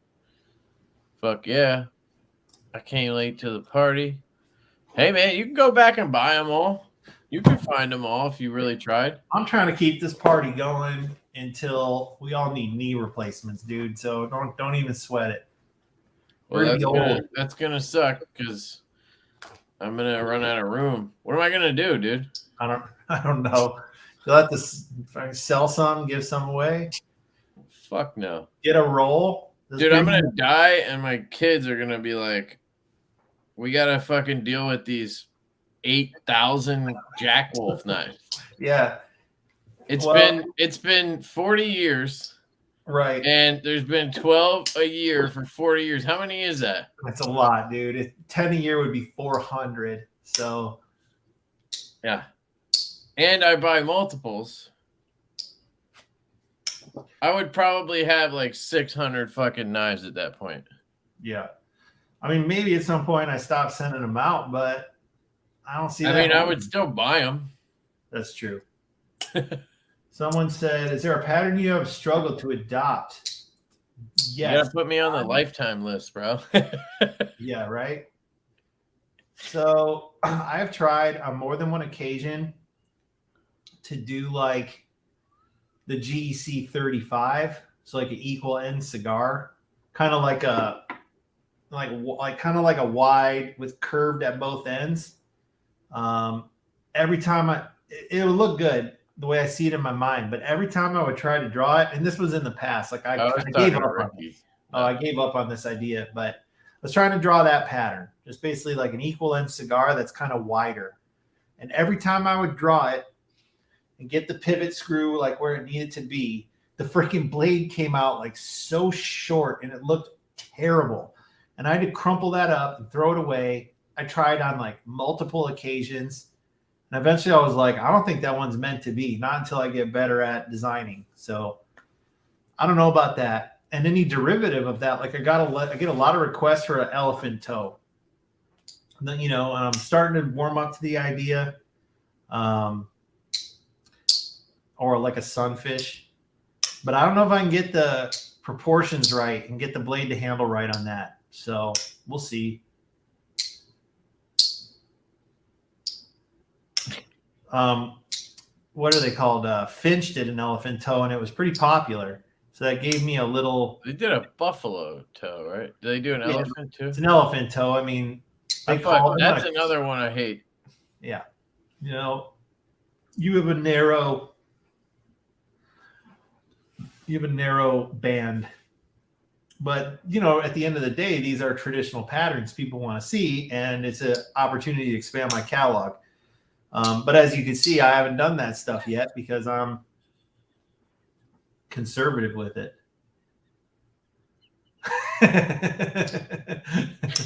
It's like the pencil when you have it in your ear. Oh, yeah. Oh, my God. That cracked me out, dude. Oh, dude, have you tried the I don't know why this reminded me, because Chris is pretty sure he's a lefty with pens. Have you tried the Lefty Smooth Precision? I mean to talk to you about that. Not yet. He sold the Blast to Taiwan, right? Yeah. And so I was like, I wrote him and I was like, dude, I'd love to have this in Valhalla. And they're like, we'll make you one. And I was like, yes. So they're making me a Lefty Valhalla full size. Sick. I didn't know they would do it, but I just asked. Right. And they're doing it. So I'm excited to get it. Dope. Yeah, I know another guy who got a dragon scale, or they were gonna make him one. Dude, I personally like it the other way. I'm gonna find out. I don't like it lefty. That's what she said. For some reason, I think I'm gonna like that pen better as a lefty. But dude, the new monthly or the new pattern they did this month is fucking ridiculous. His stuff is sweet, dude. Yeah, I don't think he's like, I can't show it yet or whatever, but it's, dude, it's like, it's just some shit I never thought somebody could do with a CNC machine. You know, whether it's for you or not, you know, is one thing, but the machining is incredible. I have one in Zerk. It's fucking, dude. The downside to the whole thing, because they send me stuff to like show off and whatnot for their drops, is all the fucking samples they send out are full size. So I can't ever put my goddamn Parker in it. Oh, your Parker doesn't fit in there? Well, they have a conversion kit, but it's specific to the material. So when you buy the kit, you buy like a titanium Parker kit, and you get the, what is that called? The head, the cap, whatever you call it. You get that with it, and the little piece that goes in to make it fit. So I can't fit Parkers in the damn things. So I'm on their subscription service for monthlies for Zerk. So I just get a mini Zerk every month, but I pay for it. Yeah. So yeah, I'm starting to stack up pens, dude. I need to sell them, or I don't know, do something. Which reminds me, I am doing a giveaway tonight. I thought in honor of Ben coming on, we could give away a slip joint. I have this new, well, first I got some stickers. Got the Lefty sticker. Got the Slip Life sticker. We still have a handful of the patches on the site. If you guys want Slip Life patches, they're fucking dope. We also have the new Dead Nuts Ranger Eyes, too, the camo colored ones. Got a little KPL Ultralight. And I'm going to send this one with a slip. I have this slip left over from my little bro that Troy made me. But I got a new one made in different colors. I'm just not a big fan of the white, which I chose. But, you know, sometimes you miss. I missed on that one. And I got a James brand here. So they sent me one of these, and then I asked for another one in aluminum because I wanted to just feel what that was like. And I figured I'd give that one away. This is their Ellis Slim. Pull the tools out. So that's the thing. It's the Slim. So they got rid of the scissors, and it's literally just a 12C blade. So you get a 12C blade on a .31 handle. It's thin as fuck. Why they leave that freaking thing on the back? So this is the bottle opener / pry bar thing. Can you take it off? No, but you can take the clip off, which I think is necessary if you're ever going to use that thing. Yeah, right. But on this one, unfortunately, on the full-size one, it doesn't have it. On this one, when you take the clip off, there's 2 little fucking notches under these 2 tongs right here. So you end up, I can't show you.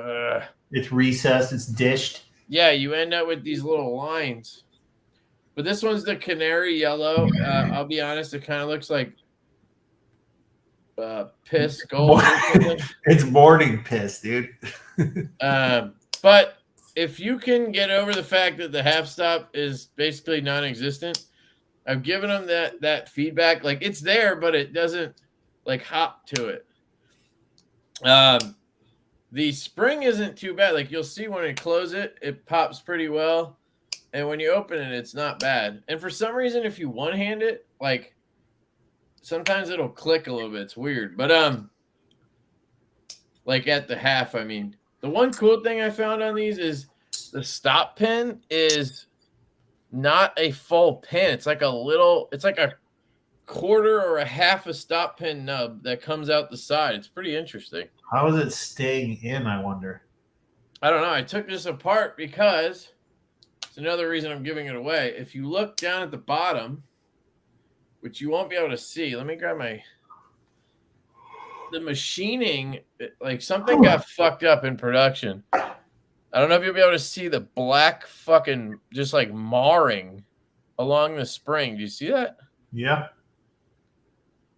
It looks like all chatter along the spring, including where the tang rides.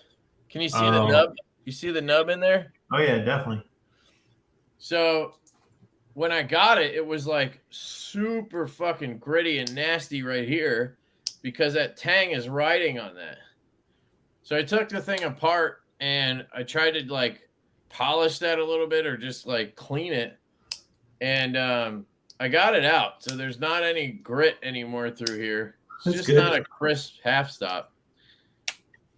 But it's the tang geometry is yeah, the problem. I gave them the feedback. They said they'd, pass it along. We'll see if they ever do anything about it.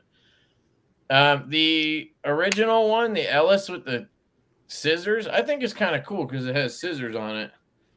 That one's like $120. This one is $109. So I think they should have priced this at like $75 tops. Yeah. With a 12C blade and aluminum or G10. Yeah, it's a bit much for what you're getting, especially when you look at the stuff you can get from Austin, like the Hedgehog and the Ohio River Jack. For what does he charge for those? Like $130, $160 or something? Yeah, you get M390 and jig tie and shit. Yeah, and this is China made. Yeah, you get the good back spring. You get a better action. But we all know James Brand is a niche kind of hipster thing. They have their people, Yeah. And I like some of their stuff, which is why I, check it out. Yeah. But anyway, I'm gonna give that away. So. And you'll get a Northwoods slip. It actually fits in the slip with the clip perfectly or without.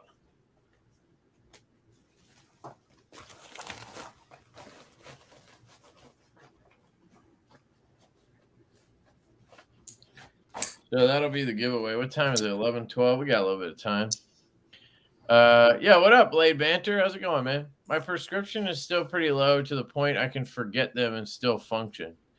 Yeah, I'm kind of like that too. But so I'll catch myself like starting work and then I'm like, especially in the morning, it can be like difficult sometimes. I'm on a knife channel talking about contacts. Yeah. I think sometimes Kevin and I we talk about knives all the time. Sometimes it's nice to just, talk about something else. Although I guess the audience probably comes for the knife talk. So I guess we got to keep that in mind. Z-Man, that's how my dad is. I asked him the other day because I was like, dude, why haven't you tried contacts ever? And he's like, I can't put anything in my eye. I'm like, you can't or you never fucking tried. Because I felt the same way. And as soon as I put these in and got them in there, I was like, oh my God, this is so good. Like, it's just so much better. It And takes a while. They're not really annoying or anything. Takes a while to not want to just close your eye as your finger gets close. Dude, it takes me, I've been timing it. It takes me like 10 minutes now to get them both in. Kev, you'll get it. I could do it in under 60 seconds easily. I could do it in under 30 seconds. Here, you want a little pro tip? Sure.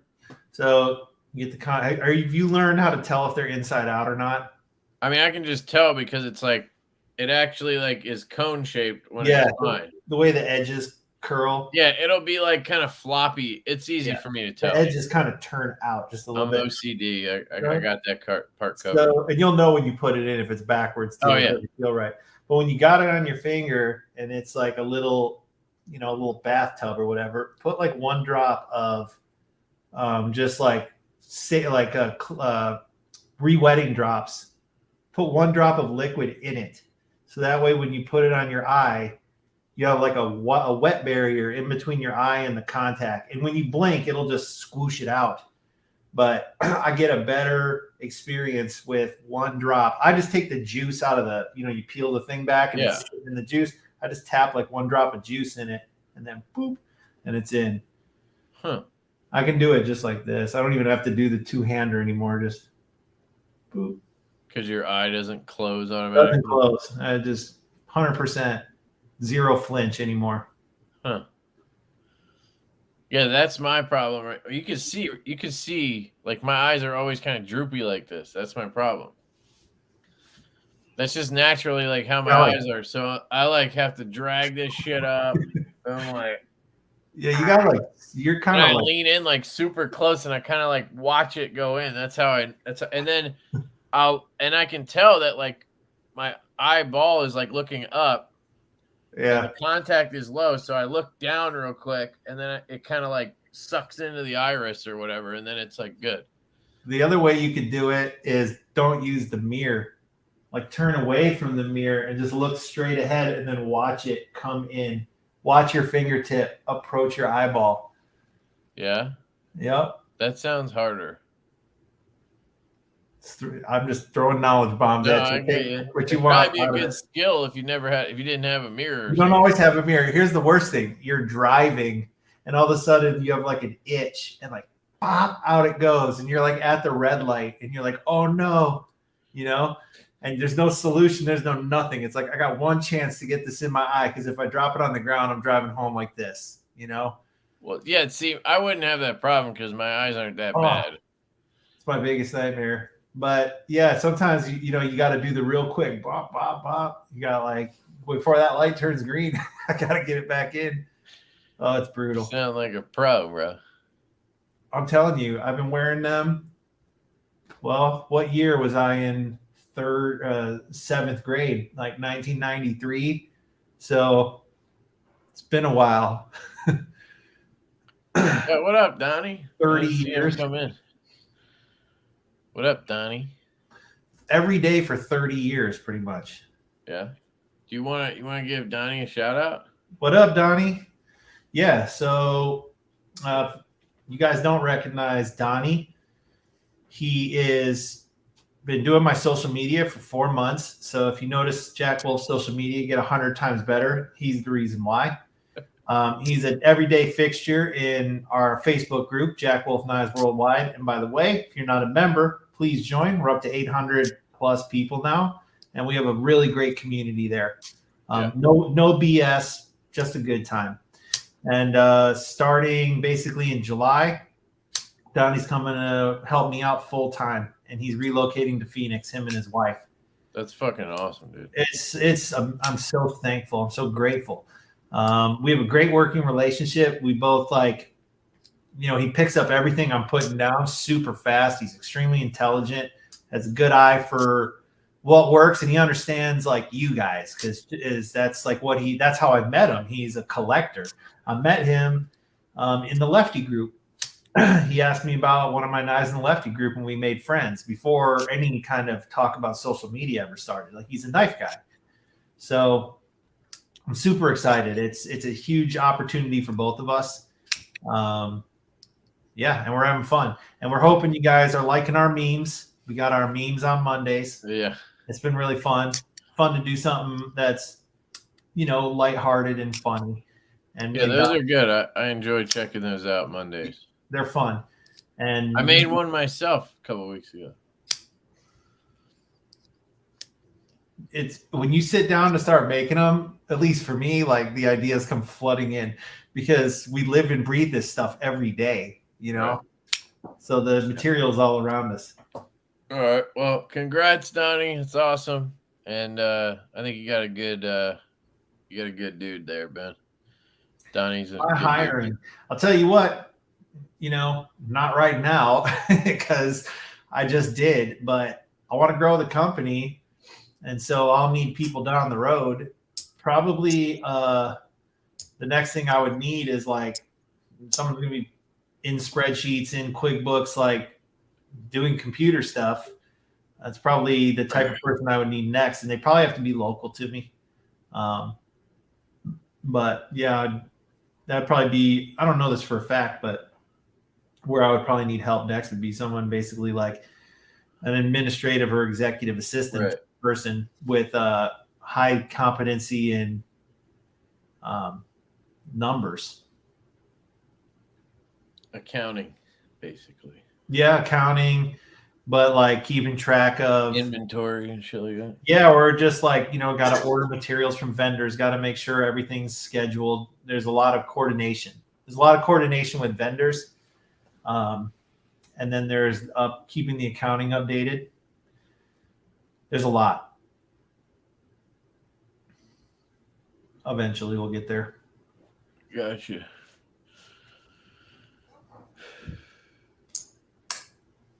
Let me know when you need to hire somebody to wave ball sacks around. I wore contacts till my early 30s, got sick of them, and switched to glasses. Wow. Okay. Yeah, I guess for me, it would depend on your lifestyle, like Ben was saying. Yeah, or what contacts you had. Like the cleaning of them sucks. Like I can't stress how much that shit sucks. But the daily disposables, like I was saying, that shit changed my life. You pop them in, you pop them out, and it's done. There's really no bullshit. No more of this shit. This was like so fucking annoying. Divo and Jack Wolf glass. You want to know, like people, they'll talk about, oh, these knives are so expensive. You want to see something that's expensive? Go look what glasses cost. Like, holy shit. They seem like they cost 5 times what they should. It's like a pair of glasses will be $700. Look at a $700 knife and look at a $700 pair of glasses and be like, wait a minute. Like, I don't get it. There's I think a couple brands or companies, conglomerates that have a monopoly or a near monopoly on frames. And so there's like price manipulation on that stuff. Yeah, it's like most things. I go to Shady Rays. I used to get sunglasses from them. They have I think they have good shit that's affordable. Like they're not crazy quality or anything, but they work and they're affordable.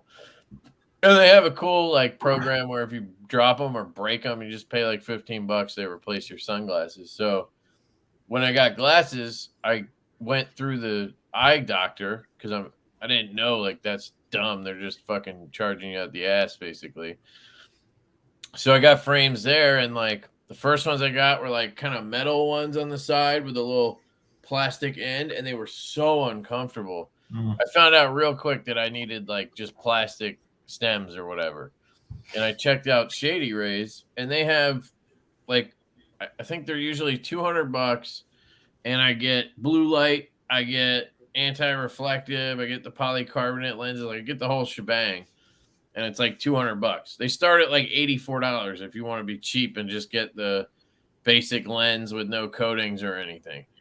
So you can get good glasses for an affordable price. Now I've bought 4 of them or something, but that's my fault because I scratch them and I clean them without a spray sometimes just to get shit off, and that's how you scratch them. Yeah. Yeah, someone was talking about you can get a surgery and make this whole conversation go away. But the fact of the matter is some people get that surgery and then their eyes degrade Yeah. After some time goes by, and sometimes it can't be corrected again, or you're right back where you started. So I've just decided that once the daily disposables came into my life, and they're so convenient, that I don't want to risk losing 2020 because I'm corrected to 2020. So that was a calculated decision on my part, but I know there's people who have had wonderful success. Yeah. There's a dude in the live stream the other day. He said he got LASIK and now he sees fucking like circles at night. Fuck that, dude. Yeah. Like, I was just nervous about that surgery. My wife's been talking about it. I don't know how much it costs, but like that shit's scary. But my sister-in-law got it and she's good.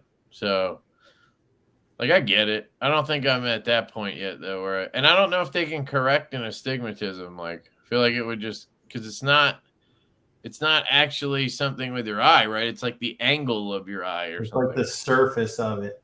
I don't think they can correct that with LASIK. So he said the thing that sucks with astigmatism is I have to buy double the amount of contacts because each eye has a.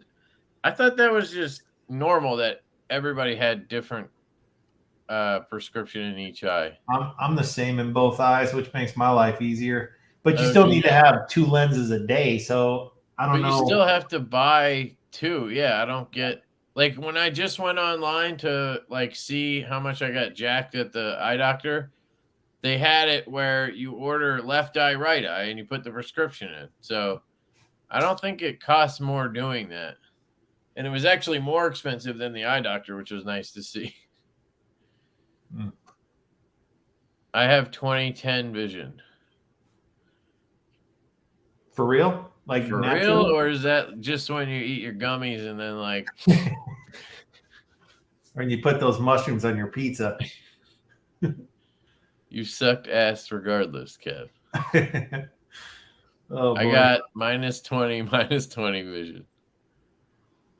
Never thought I'd have glasses as a kid. Now I got damn glasses. Yeah.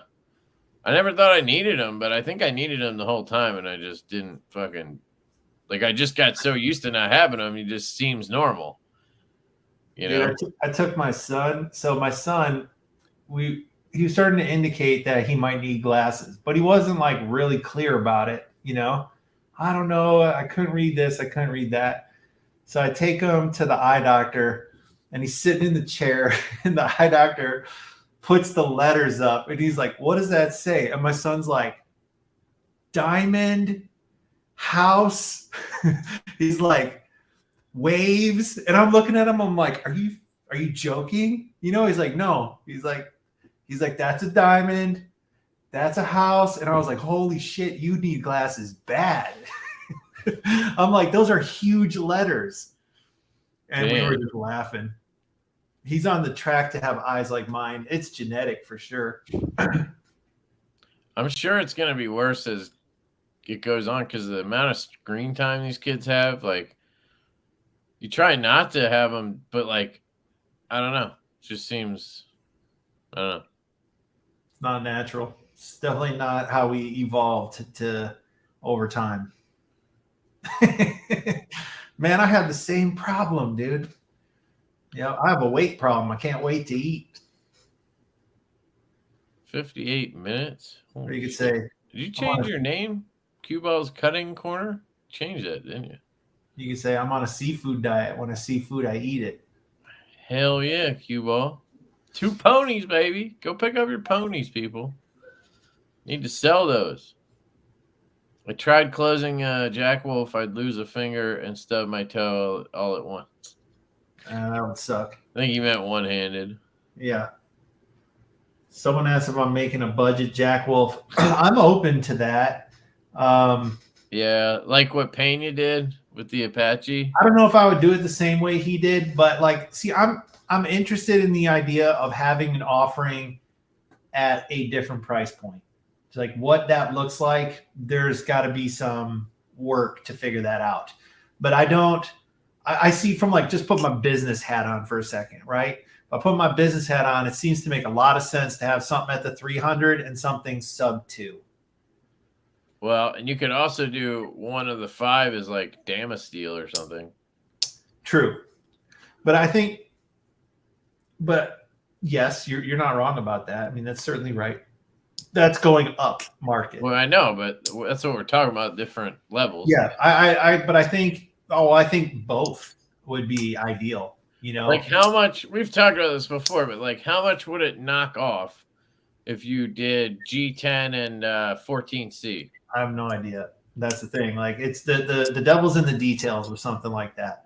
So if it doesn't pencil, I got to go back to the drawing board completely, or it's just not feasible. Or you could, I would quote that out and see like what would it be for G10 and or full titanium and 14C. If it makes the knife $200, I don't know. Like it needs to probably be like 150 if it's going to be 14C, you know?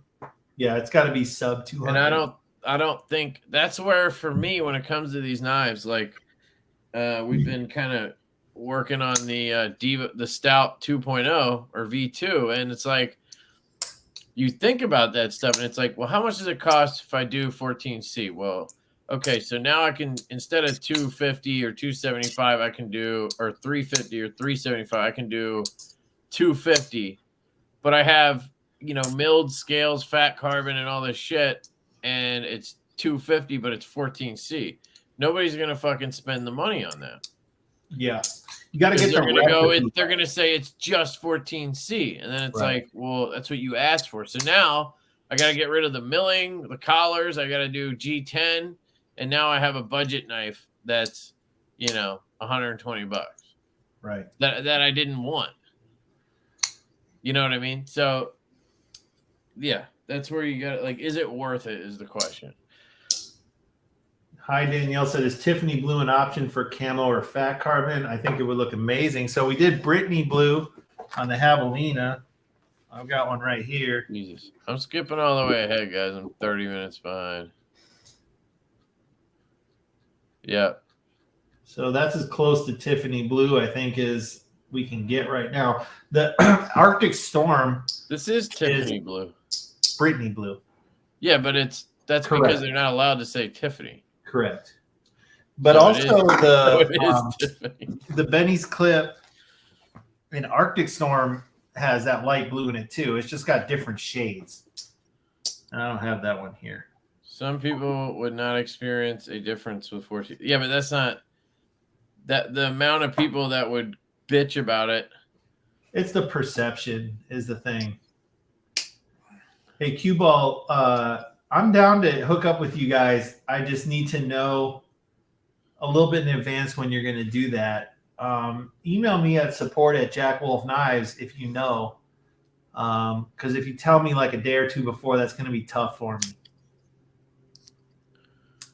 Who wants Magna Cut from China at 60 HRC? Nobody's doing Magna Cut from China. Yeah, Magna Cut's not made in China, and they won't import it over to China either. Yeah. I don't know why that is. Did Laren ask for that or something? Like, I don't know. Because they import 20 CB and S90. They just won't do Magna Cut. Maybe not for a while because all of it they make, they can sell here. I don't know. I feel like it's some kind of like decision to only have knives that Magna Cut be U.S. made or something. All right, Cue Ball. Yeah, just send me an email when you know what's up, and I'll do my best to be there. So maybe M390. He already, I mean, until the low drag, they were M390. He didn't raise the price or anything when he switched it. S90V is a similar price. Actually, I've had it quoted less, like $1 or $2 less than M390. Yeah, I mean, it's negligible. It was a handful of dollars more, and I was like, I'm not charging more. I've been happy with the S90. It takes like a wicked ass, toothy, bitey edge. You can sharpen it because these are so thin. You can sharpen it, and people like it. So, I'm like not the steel guy. Like, I don't get worked up over steel types. So it's not the kind of thing I spend a lot of time thinking about when I want to build variety into my products. I'm more thinking about handle materials, finishes, and models. Steel is kind of my last consideration. I mean, maybe that isn't what all you guys want to hear. It's just sort of my personal bias.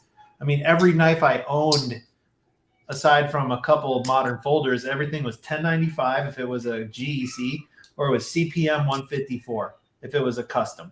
They all use that. Right. And it's like, I never had any time with, you know, with the 1095, it goes dull quick. Well, you know, I work with Corey Dunlap in the same suite now. Like, we share a suite space together. So it's like, my knives are not dull. They just have to be sharpened quickly, or you just strop them back up. Like, people bitch about 1095. It's old, this and that. It does get dull, but holy shit, is it easy to bring back, you know? And CPM 154, it finishes really well. It takes a really keen edge.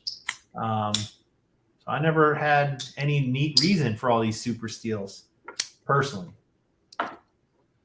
Yeah, someone's asking about a hand satin. I really love the way the belt satin looks. I would hate to see that go away. And here's the thing, Kev. Would it go away? Well, no. Like, this is a signature for me. But would I dabble in new finishes? If they can do the hand satin right, that's one of those things where if it doesn't look right, you recognize it right away. So it's like, would I do it? If they can get it right, then I would consider it. But usually, if an OEM can do a belt satin like this, then they can do the hand satin well too. Well, but a real hand satin is a dude like this. Yeah. You know? And if they don't get all those lines right, then it looks funny. I think your OEM would be able to do it. Because they do one of the best belt satins. It just means that they have, like, if you look at what they do, their attention to detail is very high. Right. So they should be able to pull that up. And I think that, you know, that means maybe they bring in somebody from another shop that does hand satins. Well, that's a possibility. And you know, all that kind of stuff happens down there. I guess it's not, you don't want to ever expect that all manufacturers do all things well. You know what I'm saying? Just like, the world doesn't work that way. Well, you just prototype it and find out. Right. Exactly. I would dabble in testing that. Like we talked about privately before, it'd be cool if you had one of the 5 versions be somehow different. Like if you did we talked about like a DLC belt satin, or like you did a murdered out one. Mm-hmm. Like if one of the 4 just was like somehow limited, it would give it, you'd have more of that limited feel. You'd also have, you know, something different for people. I think that would be a good way to kind of introduce different aspects, and then you can go from there, like what people like and don't like, and you can use it kind of as a proving ground. That makes a lot of sense. Yeah, and my biggest challenge over the past 12 months has just been like keeping the ball rolling. You know, like I haven't. Well, that's the monthly drop thing. You're kind of, that's why I think bringing Donnie on will help you there a little bit, give you time to focus on the creative part of it. Yeah, that's exactly the thought process, dude. 100%. Like Donnie comes on, frees up just enough time for me to be able to focus on new things for the business. All the things that could be new and different. Because right now it's very easy. Like, here's how I describe it. It's like there's all these things that have to get done in order to deliver these knives effectively every month. Like, there's no not doing that stuff. It's all critical. Right. But the stuff that doesn't have to be done, such as like, I don't have to prototype belt satin or a hand satin if I have a perfectly good finish to rely upon. Should I be doing those things? Yes. Is it required? Well, it's not required like it is inspecting the knives to get them completed before packaging so I can make the drop date. So bringing Donnie on frees up time to have someone else do those things, because I'm doing literally everything for the last year, like all of it. And I'm not complaining, but it's just part of the growth. And like, if I want something to change, like if I want to free up time to work on that stuff, I recognize that I need help. And I'm not the best at delegating, man. Like, I'm so used to doing everything myself. It's not easy for me to delegate, but I recognize that I'm not going to get a different, like, my stuff is so tuned the way I spend my time efficiently, that I know I'm just going to keep getting the same exact result every month. Every month will be exactly the same. And so I'm like, if I need something to change, I got to change a variable. And the variable is I need help. Right. But it's exciting. If you're going to use a steel and charge a premium price for it as well, get the best you can out of it. Otherwise, why bother with the super? They're probably talking about HRC again. This kind of, it's like it comes up every fucking like a time. weed in the flower bed. That conversation. I don't know.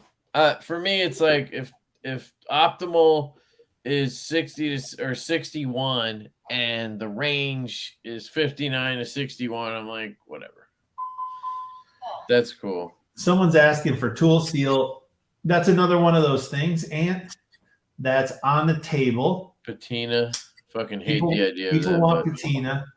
I know, dude, but for everybody who says they hate it, there's people who ask for it. No, yeah. I'm just telling you what I think. Yeah. That doesn't mean you shouldn't do it. No. And it's the kind of thing where, like, I need to get a prototype. I need to see how it acts. That could be the way to do the budget line. If you do like 1090, like go 1095. I don't think I'd do 1095 because, like, if you want 1095, there's more modern steels we could use. I think that are going to. Is there a tool steel that's inexpensive that would work? You know what I'm getting at? Like if you I know exactly what you're getting at. That would be the way that you could kind of have the Jack Wolf traditional line or something. That's where you could do maybe the fucking, what are those things called? The crests or whatever. Shield. Like the wood, go old school on that line that keeps it affordable. Switch it to steel, like steel liners and shit. You could do D2 as a tool steel. That would work. Yep. D2 steel liners, fucking, you could sell that thing for $100. You could be on GEC's level with that. I don't know if they get down that low. I don't. It's still like there's still a lot of labor involved. That's the problem. Like the material price. Right. I mean, there's people like they want to pretend like, oh, they work for 2 cents an hour over there. Like there is a labor component in this knife that is significant. It depends on the OEM too. Like right. And for me, or like what type of knife you're making, dude. But these slip joints with these perfect springs and these hand ground blades, like labor. Yeah. Well, it's the same way, and it's like with like Best Tech, they're pricey. You know, the Buzz, the Stout V2, they're expensive as fuck to make. Like, it's honestly a bit astonishing how much they cost. But the end product you get is tuned to shit. And like so far, I've had one knife that I couldn't really like. The pivot was too fucking tight in the knife. I can actually get it together fine and it works, but like if I sell it again, it came back. If I sold it again and that person tried to take the knife apart, I'd be back in the same position. Yeah. Like so far, that's one knife. You know, out of 310 or 300, let's say, that I've shipped. Dude, that's what I'm paying for. You know what I mean? That's excellent by any measure. I mean, I would say that exceeds expectations. A less than 1% rejection rate is phenomenal. So that's what you're paying for, I think. Well, and with Best Tech, there's a middleman. Like people. Well, that's the other thing that costs more. But that's right. I think maybe I don't know if they do the final QC themselves. They probably have a hand in final inspection, I would presume, because if they want to protect their reputation, they should probably be inspecting the knives and then packaging them and shipping them. But when people when people call Best Tech an OEM, that's actually wrong. Well, they're not a manufacturer. They're not an OEM. Like when people say that's just what you would call it. I mean, I know, but it's wrong. Okay, well, what's the term? OEM means manufacturing. So they're a trading company. Yeah, they're a trading company. So anybody in here, if we want to get technical, and you say Best Tech OEM, this knife is wrong. You don't have no idea who made that knife. Also, the OEM term in general is wrong. I hear people say it should be ODM.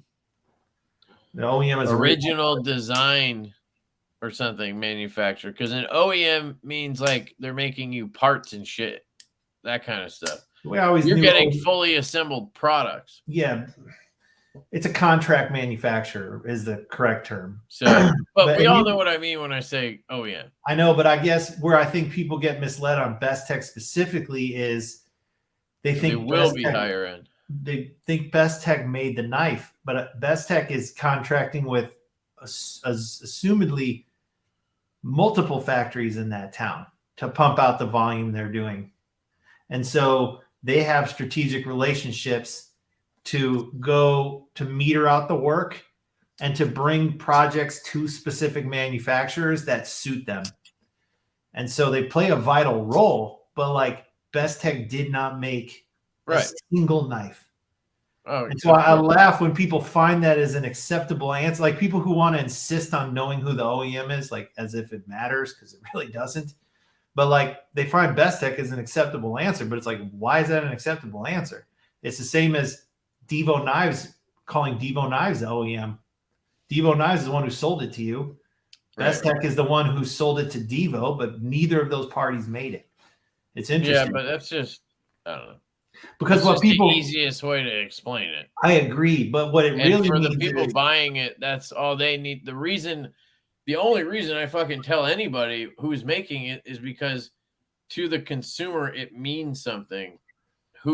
What brand is behind it, whether it's a trading company, an OEM, or whatever. When they hear Best Tech, they know they're getting quality. It's because it's based on reputation, right? And so, and I think that's important. Is when people say they want to know who the OEM is, you just want to know that the knife is that you're getting something reputable. It's like, but ultimately the reputation of who sold that to you and what they'll do for you is what really matters. You know? Yeah. It's interesting. Is there Divos I can give my hand? The Buzz. The Buzz is sort of available now. Blade HQ should be dropping theirs soon, and Urban's dropping theirs next week. And then when we get the final shipment later this month, we'll have some. These are 330 retail. It's 20 CV, belt satin, titanium scales. This one has knurling, but it's normally just, smooth scales. Top flipper. And a deployment hole. It's titanium liner lock with steel insert.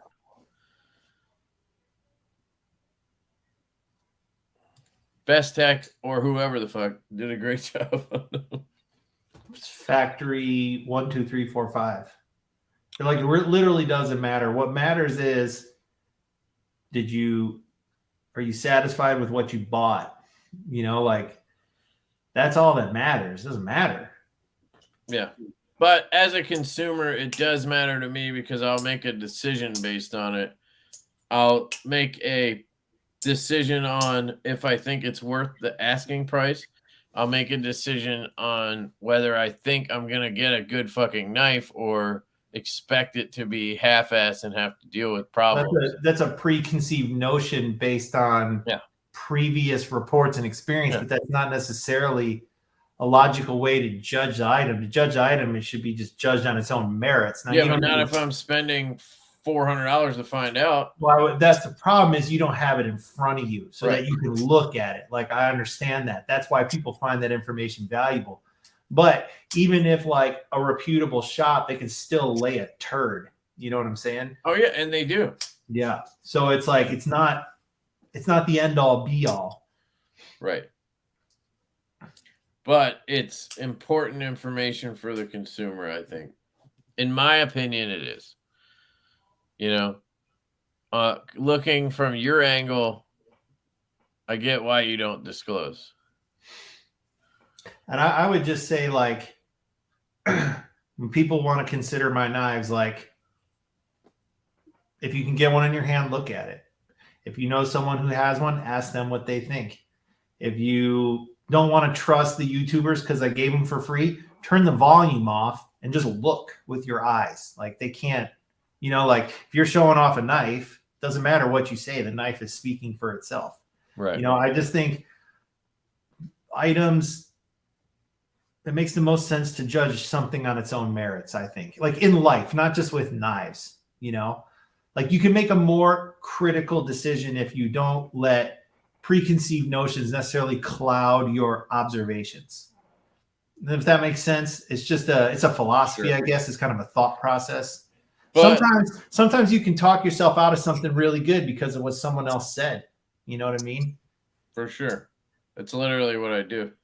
Yeah, or like, oh, well, I heard this about this. And it's like, you heard that, but do you know that's a fact? Did you observe that for yourself? It's like, you know. I don't know what you mean by the USA market is different, because I don't agree. I think if knowing who made something is important, in my opinion. So USA, if I know ProTech made it, or if I know Tactile made it, or if I know, you know, Bear and Son made it, that makes a difference to me. So I don't know. It all depends on the situation, I think. Thank you, Mike. I appreciate that. I won't not support a maker just because their knives are being made overseas. Yeah, I don't know why. That whole thing is, yeah. At the end of the day, here's what it comes down to. Everybody has their own money to spend. Everybody can make their own decisions, right? And it's like, I will never begrudge how other people want to spend their money. You start thinking that way, you suck the fun out of this hobby really fast, in my opinion. Mm-hmm. My outlook on it, and I've been at the brunt of the, you know, you get shit made in China, you're not a maker, you're a fucking designer shit. Like, I just don't understand why people can't just live their own, like, just let people do what they fucking do. Like, why does it matter to you? They have no chill. Like, yeah, like these people who have no fucking chill. It's like, dude, who cares? Like, I don't care that you're fucking wearing Vietnamese made shoes. Like, I'm not up your asshole about that. But like, because a knife is made in China, someone's the devil. It's like, what? You know, and then they have fucking they have like stupid rules to it. Like, yeah, but you know, the shoes are necessary. It's like, go fuck yourself. Right. You know, okay, you have to have the shoes, so you're allowed to get Chinese shoes, I guess. Like, you know, you can fucking find American-made shoes pretty goddamn easy. I don't know.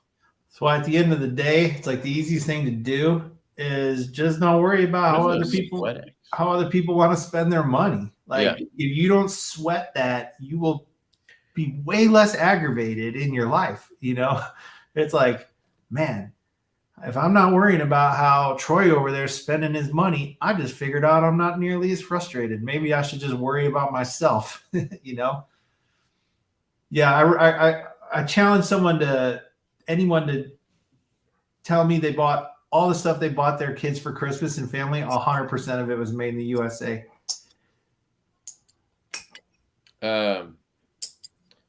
Yeah. So I agree. People are entitled, whatever, companies based on moral. If they want to support companies based on morals, that's fine. But you don't need to go shitting on everybody who does the opposite or whatever. The problem, and before we shut up about this part, the problem with America, or maybe the world today, right now, is that nobody can just have a fucking opinion and have a conversation. Everything is, if you don't agree with me, you're a fucking piece of shit. Or if you don't agree with me, you're the devil. Like, there's just no, like, back in the day, you used to argue. Like, I've had so many arguments with my brother, my dad over the years about X or Y. Politics doesn't matter. We're still family. Like, it doesn't change how I feel about the person because they think X. You know what I mean? But that's the problem with society right now, is you can't do that. Like, your opinion and everything is tied to your, like, just you in general. There's no separating things. The nuance is lost. That's a big thing that's happened, is like everything is in absolutes. Yes, that too. And it's like, man, if we don't live in a world that's gray, I don't know where we live, you know? So I just try to stay away from the toxic conversations where things are being stated in absolute terms. I don't like that. It's not how I see things. And I've just found, I mean, I'm 42 now, so I've like collected a little bit of wisdom along the way. And I've just learned that, number one, you're much better off like not sweating what someone else is doing or how they're spending their money or what they own or what they said or what they did. Like, you can just totally get consumed in that kind of thinking. Whereas I'm sure that time, that energy and effort could be much more spent focusing on improving yourself and your relationship with your family and like things that really matter, you know? And it's more like a sort of an inward look than an outward look. And it's like you tune that stuff out, and boy, you can make really positive changes in your own life. It's, I don't know. I see, like you said, I'm picking up what you're putting down, man. Like, the world is really divided right now. People are arguing in absolute terms, and it's like, it's hard to watch. Yeah. And I agree. People are way too comfortable hiding behind keyboards. Yeah, the anonymity of the internet is like a sight to behold sometimes. It's like the things people say online that they would never say to your face, you know? Like, man. And then I just feel bad for people when I see them getting all wrapped around the axle, you know? Like, when I was younger, it'd get me all fired up. And now it's like, dude's got a problem. You know, I almost feel bad for this guy. Like, look how mad he is about this. Like, right. I prefer to spend my discretionary funds on USA made stuff if it isn't a necessity, like knives, but I don't preach to folks who buy Chinese. Yeah, exactly. Totally spend your money however you want to spend your fucking money. Yeah, you worked hard to earn it. I'm going to clear out your sinuses. Dude, how crazy is like the freaking slap contest they got now, where like I stand in front of you and you stand in front of me and I just slap the shit out of you as hard as I can to try to knock you out, and then it's your turn. And they got like women doing it. And it's like, you look at that and you're like, yeah, that's going to cause brain damage. I don't see how that doesn't cause brain damage. These guys are like 400 pounds and they're like, wow, as hard as they can. Shit is crazy. It's like always Russians, you know? That's nuts. All right, let's do this giveaway and wrap this bitch up. Hashtag feel good. The moral of the live stream is you should go buy a pony stout and then pick up a feel good tomorrow. Get yourself a nice little utility cutting duo up in this bitch. It'll feel good to ride that little pony. Did I show you the stickers for these?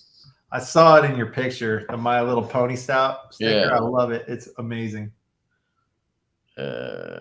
Not giving away is you're not getting my limoncello. This is it, guys. This is the feel good right here. I got the one. This one's hot. Love it. You want to take how about you guess, and then I'll guess on the order in which they are absorbed. Okay. Okay, so let's look at it this way. We got White Storm, we got Lava Flow, we got Limoncello, and we got Blue, which is Dark Matter Blue. That's 4, and then I'm missing one, Pink. And we got Pink. So Pink is going to be last. Dark Matter Blue is probably going to be... Damn, this is going to be interesting because my card is gone, and that's kind of your subtle one now. Mm-hmm. So I'm curious if all the micarta guys get absorbed into Dark Matter Blue, or if they maybe just don't buy one, or if they grow some balls and get a cool one. Well, I should say a hotter color. So I think White Storm and Lava Flow are the no-brainer ones. So, but put them in order of absorption. That people would buy. You know what I mean? Like if I'm looking at it that way, I think I would go Lava Flow first and then White Storm. And then I'm going to go Dark Matter Blue. And then, man, even though Limoncello is the one for me, I think it's going to be the Sunset Orange type one where it's like you're going to have people who like fucking love it. Mm-hmm. But then you're going to have people who are just like, they won't take yellow. I don't even want to try it. You know what I mean? They won't take the risk. And pink is the same way. But you have a little bit of a track record with pink being awesome. So I'm still going to put pink last. So I'm going to go Lava Flow, White Storm, Dark Matter Blue, Limoncello, pink. I'm going to write that down so that I win my prize, whatever it is. Lava Flow, White Storm, Dark Matter Blue, Limoncello, pink. Tell you what, if I win, can I hang on to this one? What are you thinking? I think White Storm's going first. Yeah? White Storm's going first. Lava Flow's going second. Okay, so we got those switched. Limoncello's going third. Okay. I'm struggling with the next one. Which one's going 4 or 5? I'm going to switch it up and go pink goes 4, blue goes 5. I could be wrong about that. But I strongly think Arctic's going first. Now, of course, White Storm. I'm sorry, White Storm. Like, I'm reading the wind every day. So, dude, White Storm is one of those ones where it's like, that's how I've felt about other things in White Storm. It's one of those where it feels like it should be the one, but there's just something about it to, I think, people that where it's a little bit polarizing. We'll see. So I think Lava Flow is going to take it. Troy says Lava, Storm, Lehman, Blue, Pink. That's a good. That's a good. Yeah, that's what I said, right? No, because no, he switched the lemon and the blue. Yeah, exactly. But yeah. I think Lava takes it though, easy. Yeah, I think it'll take it easy. I mean, we'll see. We shall. We're hopefully, hopefully they all do well, and they won't all do the same. It's statistically not going to happen. I've watched it 12 months in a row now. Like there will be a first, and then sometimes a middle group, and then a lagger. It just always happens. Well, that's like the pony stout with the micarta. I think it's like the laws of statistics working. People just like certain things better. It's a function of the choices available to them. They look at the selection and then like, okay, the most people went with this. It's like, but if you put that same color amongst other ones, it could go last. It just depends on the knife and the colors available. I'm still sad I missed the gold dark matter carbon fiber Venom. Man, that knife came out sick. When people I wish I would have got one of those. When people see that thing for the first time, like some people are like, holy shit, look at that. Dark matter gold's a tough one to photograph. Dark matter gold is fire, dude. It is the best. Well, copper's sick too. So you have to pick between the copper. Yeah, but the copper's there's not enough of it. The gold is like vibrant. The gold it's one of my favorites. The gold and the green, for some reason, are like super vibrant. Mm-hmm. The gold camo carbon is pretty cool too. But really, where have I seen that? If you like copper, dude, the copper camo carbon is fucking sick. You want to see it? Yeah, fuck yeah. Let me show you because Steel Addiction had these 229s, the new kick stops, and they had them in those. I almost bought one, but I didn't want hand satin. So here's the Chavez. This is the gold. What? It's fucking sick, dude. Yeah. And then they also have. How did I not know that exists? I don't know. I didn't either. The copper is where I think I like it better than the dark matter because it just has more of it. Blow it up. Can you blow it up? It just depends on the piece, though, bro. You know? Like that's fucking yeah, but it's more consistent than the dark matter. Right. You know what I mean? Like, oh, I see. You're comparing it to the the fat carbon product. I follow you now. Here's another one. This is a Tanto, so it's a different one. God, this knife sounds good. Yeah, dark matter's fat carbon. Yeah. I thought you were comparing it to itself. But I see. Yeah, those look good. Those look really good. I like the copper is getting close to orange, but it's copper. Yeah, I like the copper one the best. Gold. There's also those, you haven't used those like topo copper and aluminum ones. Yeah, I don't know where that stuff is sourced. Yeah, I can't remember. I know Levon from Knife Nuts knows because they hit him up.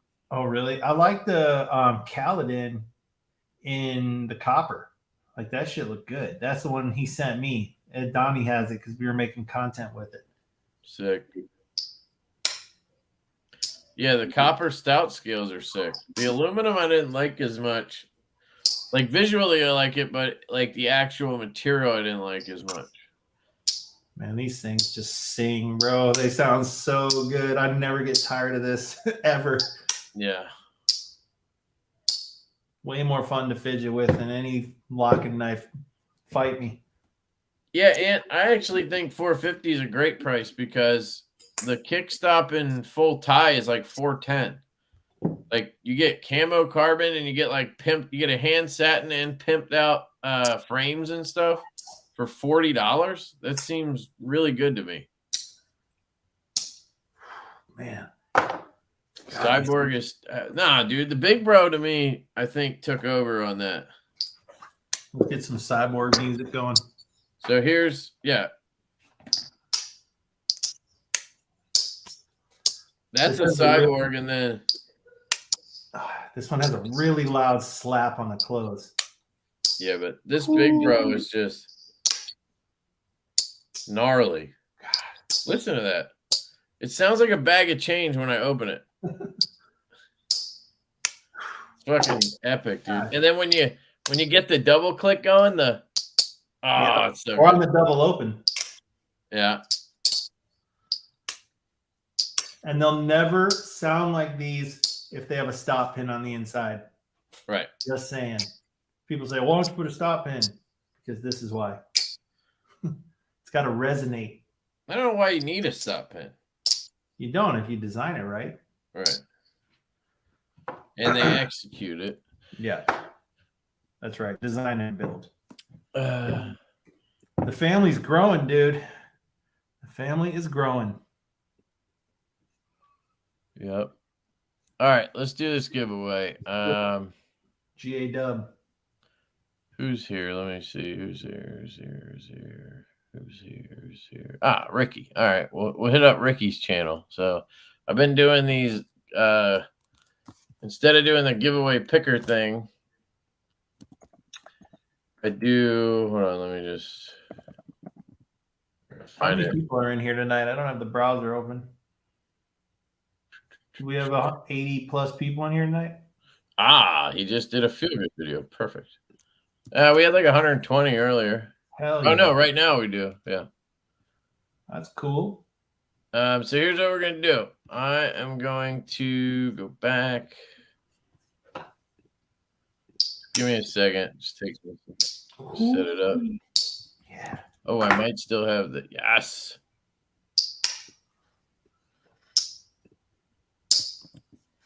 The power of keeping fucking notes. Let's go. Now the feel good has a different sound. All right.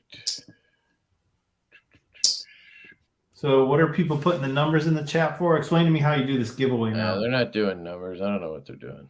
Hold on. All right. I'm going to pin this. So see the pin comment, guys. You're going to go follow the link that I put in that comment. It's to Ricky's Feel Good video. You're going to go there. You're going to leave a comment with the word Lefty in it, and you're going to like and subscribe to his channel. And then I'm going to go to the comment picker app thing, and I'm going to search by the term Lefty, and then I'll pull a winner from there. I saw. It's my new way of doing it, so we can send people to other people's channels. That's cool. And I don't know, it's just another way to do it. I dig it. You guys hear this thing? Still some javelinas at dealers too, and low drags. Yeah, you guys should pick up the low drag and the javelina. If you're just catching up, you should seriously go back and buy it. Dude, that would be the greatest thing if like I jumped in and then I had like go back and just like order 5 fucking months in a row. Like just all at once, have them all show up. That would be fucking gnarly.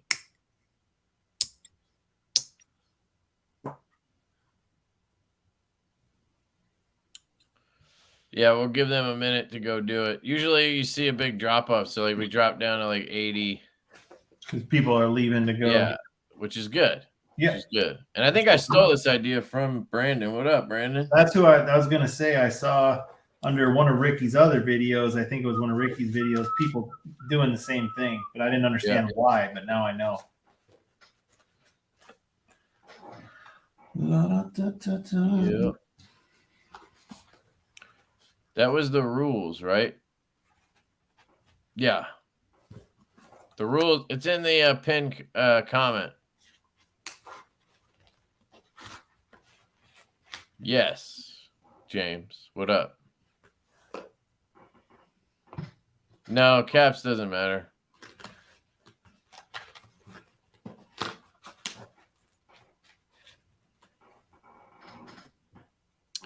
So I can go to YouTube comment. I paid for a subscription finally because I was just getting sick of trying to get it to work and jump into like free sites and shit. So annoying. Sometimes you just got to pony stout up. Yeah, it was like $7 a month or something. So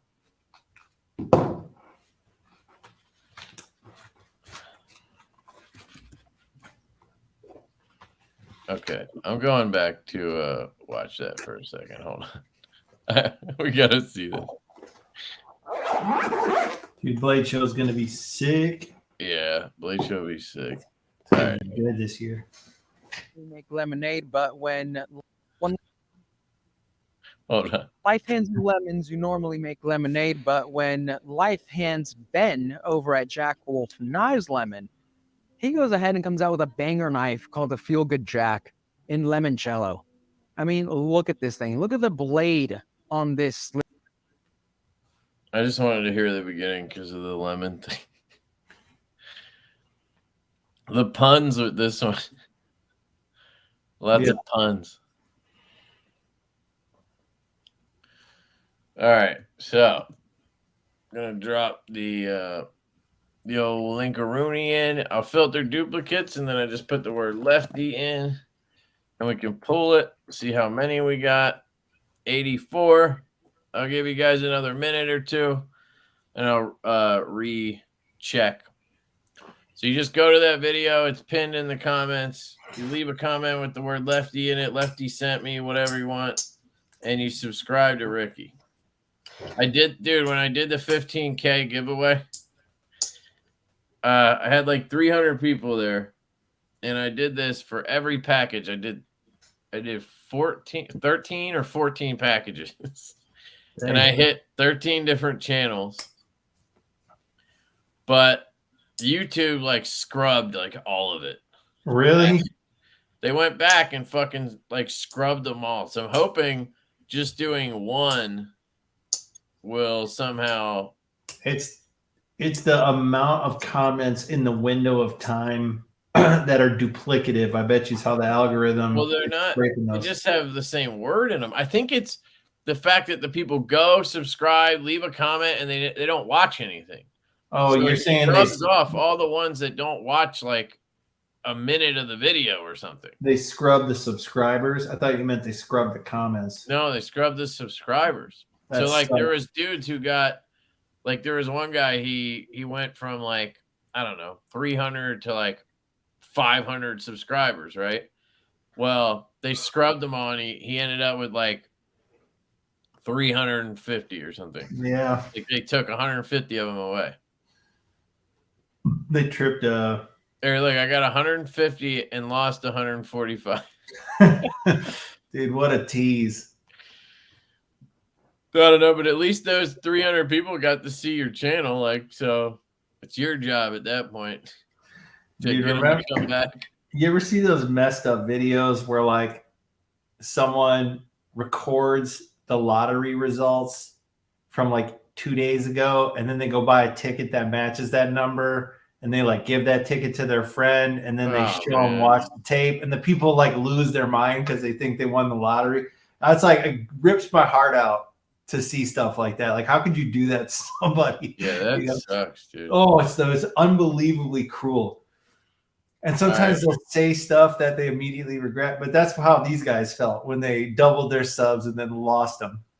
Yeah, that sucks. And I feel bad because I was just trying to like help. Well, you did help, dude. Is you don't know what the YouTube filters are going to catch. Right.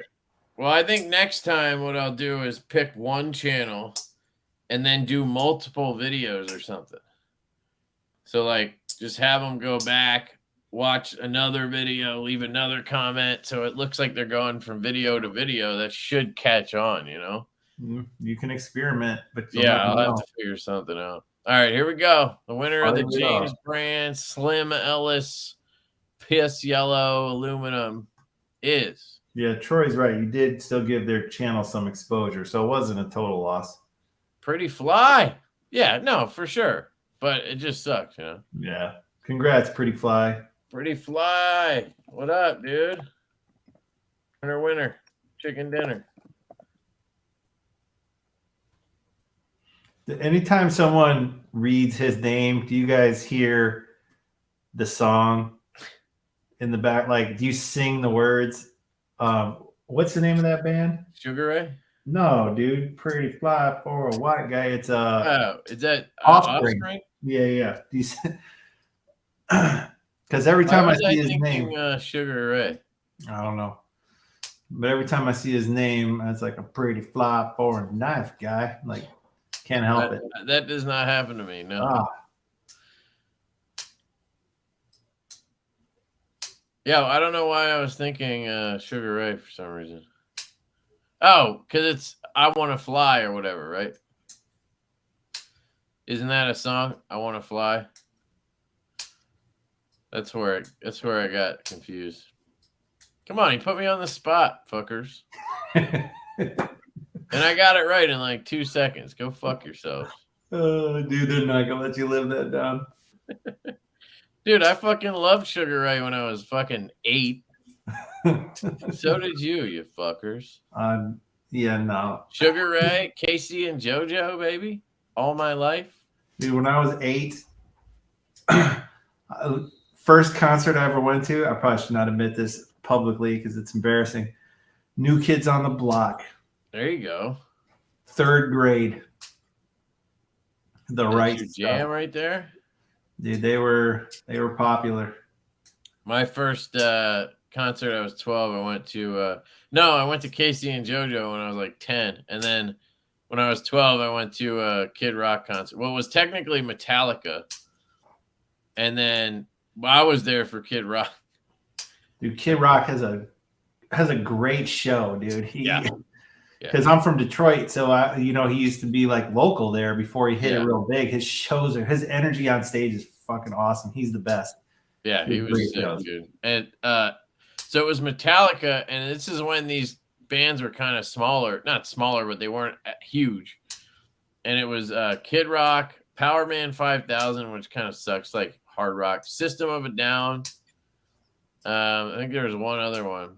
Those were all like the lead-ins for Metallica. And then it got to Metallica at the end. Everybody pulled out their lights, and I was like, what is this? I'm here for like my birthday for this concert. I thought I was at a Kid Rock concert, and it's actually like a fucking Metallica concert. Yeah. Was that a festival or like did it have a name? No, it was just a concert. It was just a Metallica thing. It was at the Baltimore Ravens Stadium. Dude, that's a dope show. I mean, they filled a baseball stadium. That's a good sized show. Yeah, it was. Yeah, dude, Casey and JoJo, all my life. I sang that to a chick in 4th grade over the phone. Yeah, dude, Metallica was small in the early 1980s. They were huge by the time you went to that show. Well, no, I'm talking about the other band. Yeah. Metallica was the headliner. Yeah, they're selling out stadiums. No. This is when Kid Rock, like, there was just, as soon as Kid Rock came out, chicks just out in the, the open part. I forget what it's called. And they're just like fucking flashing the shit out of them. This giant fucking like middle finger blow up thing comes out. Like, dude was a monster. He's a monster. Yeah. He really blew up at Woodstock 99. That's when he this really was blew up. This was 2000. Yeah. Because he came out at 12. I was born in 88. This was my 12th birthday. So it was 2000. Yeah, that he was getting huge right then. Yeah. Because he came out at Woodstock 99 with the fur coat and shit and like did that set and just like blew everybody's mind. And he just like, he went nuts after that. Well, because his style was just so unique. Yeah. It was like rap, but rock, but like, yeah, it was just really good. His older stuff when he was younger was like rap. And then he changed his style and kind of got like that country mix in it and like rock and roll and just with the fur coat and the cane and all that shit and the midget that he was boys with. Temp shit, yeah. Yeah, dude. Oh my god, it was so good. Yeah, he's a character for sure. Yeah. Big Bud Light guy. Yeah, that makes sense. He was. All right. I'm going to wrap it up. Let's wrap it up. I'm hungry. It's time. Yeah. I need to eat. Let me pull this up. I accidentally hit the fucking FaceTime button. I don't know what's up with my MacBook. Sometimes I click on the icons, it like bops up and then nothing ever opens. It's like it knows I don't actually want to open it.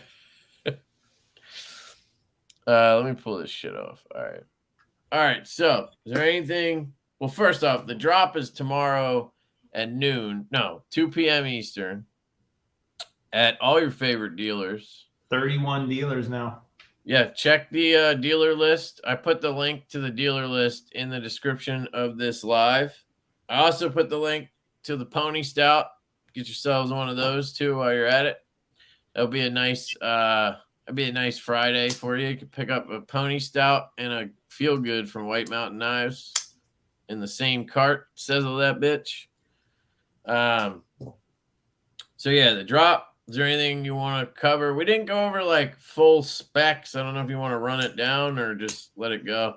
No, I mean, we hang out to be casual. If anybody, I can just say, if you want to learn more about the knife, just check out jackwolfknives.com. All the specs there. We started putting a video on the product listing page so you can see it up close. Nice. Check out the dealer list. There's some big names we added. GP Knives, TSA Knives. They're a major slip joint dealer. Where are they located? Minnesota. Oh, I've never heard of them. GP, yeah, you would hear of them if you were a GC in the GC circles. Okay. River's Edge Cutlery. And then if we got a dealer in France now. Who's that? Coutellerie Tourangelle. Didn't you pick one up in Australia? And Australia, Adventure Carry, Mitch, Nero. Dude, that's awesome. Yeah, super stoked, man. So, yeah, man. Check us out. I think you'll be happy. Wolf Knives worldwide, baby. Worldwide. Check out the Facebook group, too. Yep. All right. Thank you guys for coming out. Pretty Fly, hit me up with your address or just remind me what it is. And we'll see you guys around soon. Jack Wolf. Hey.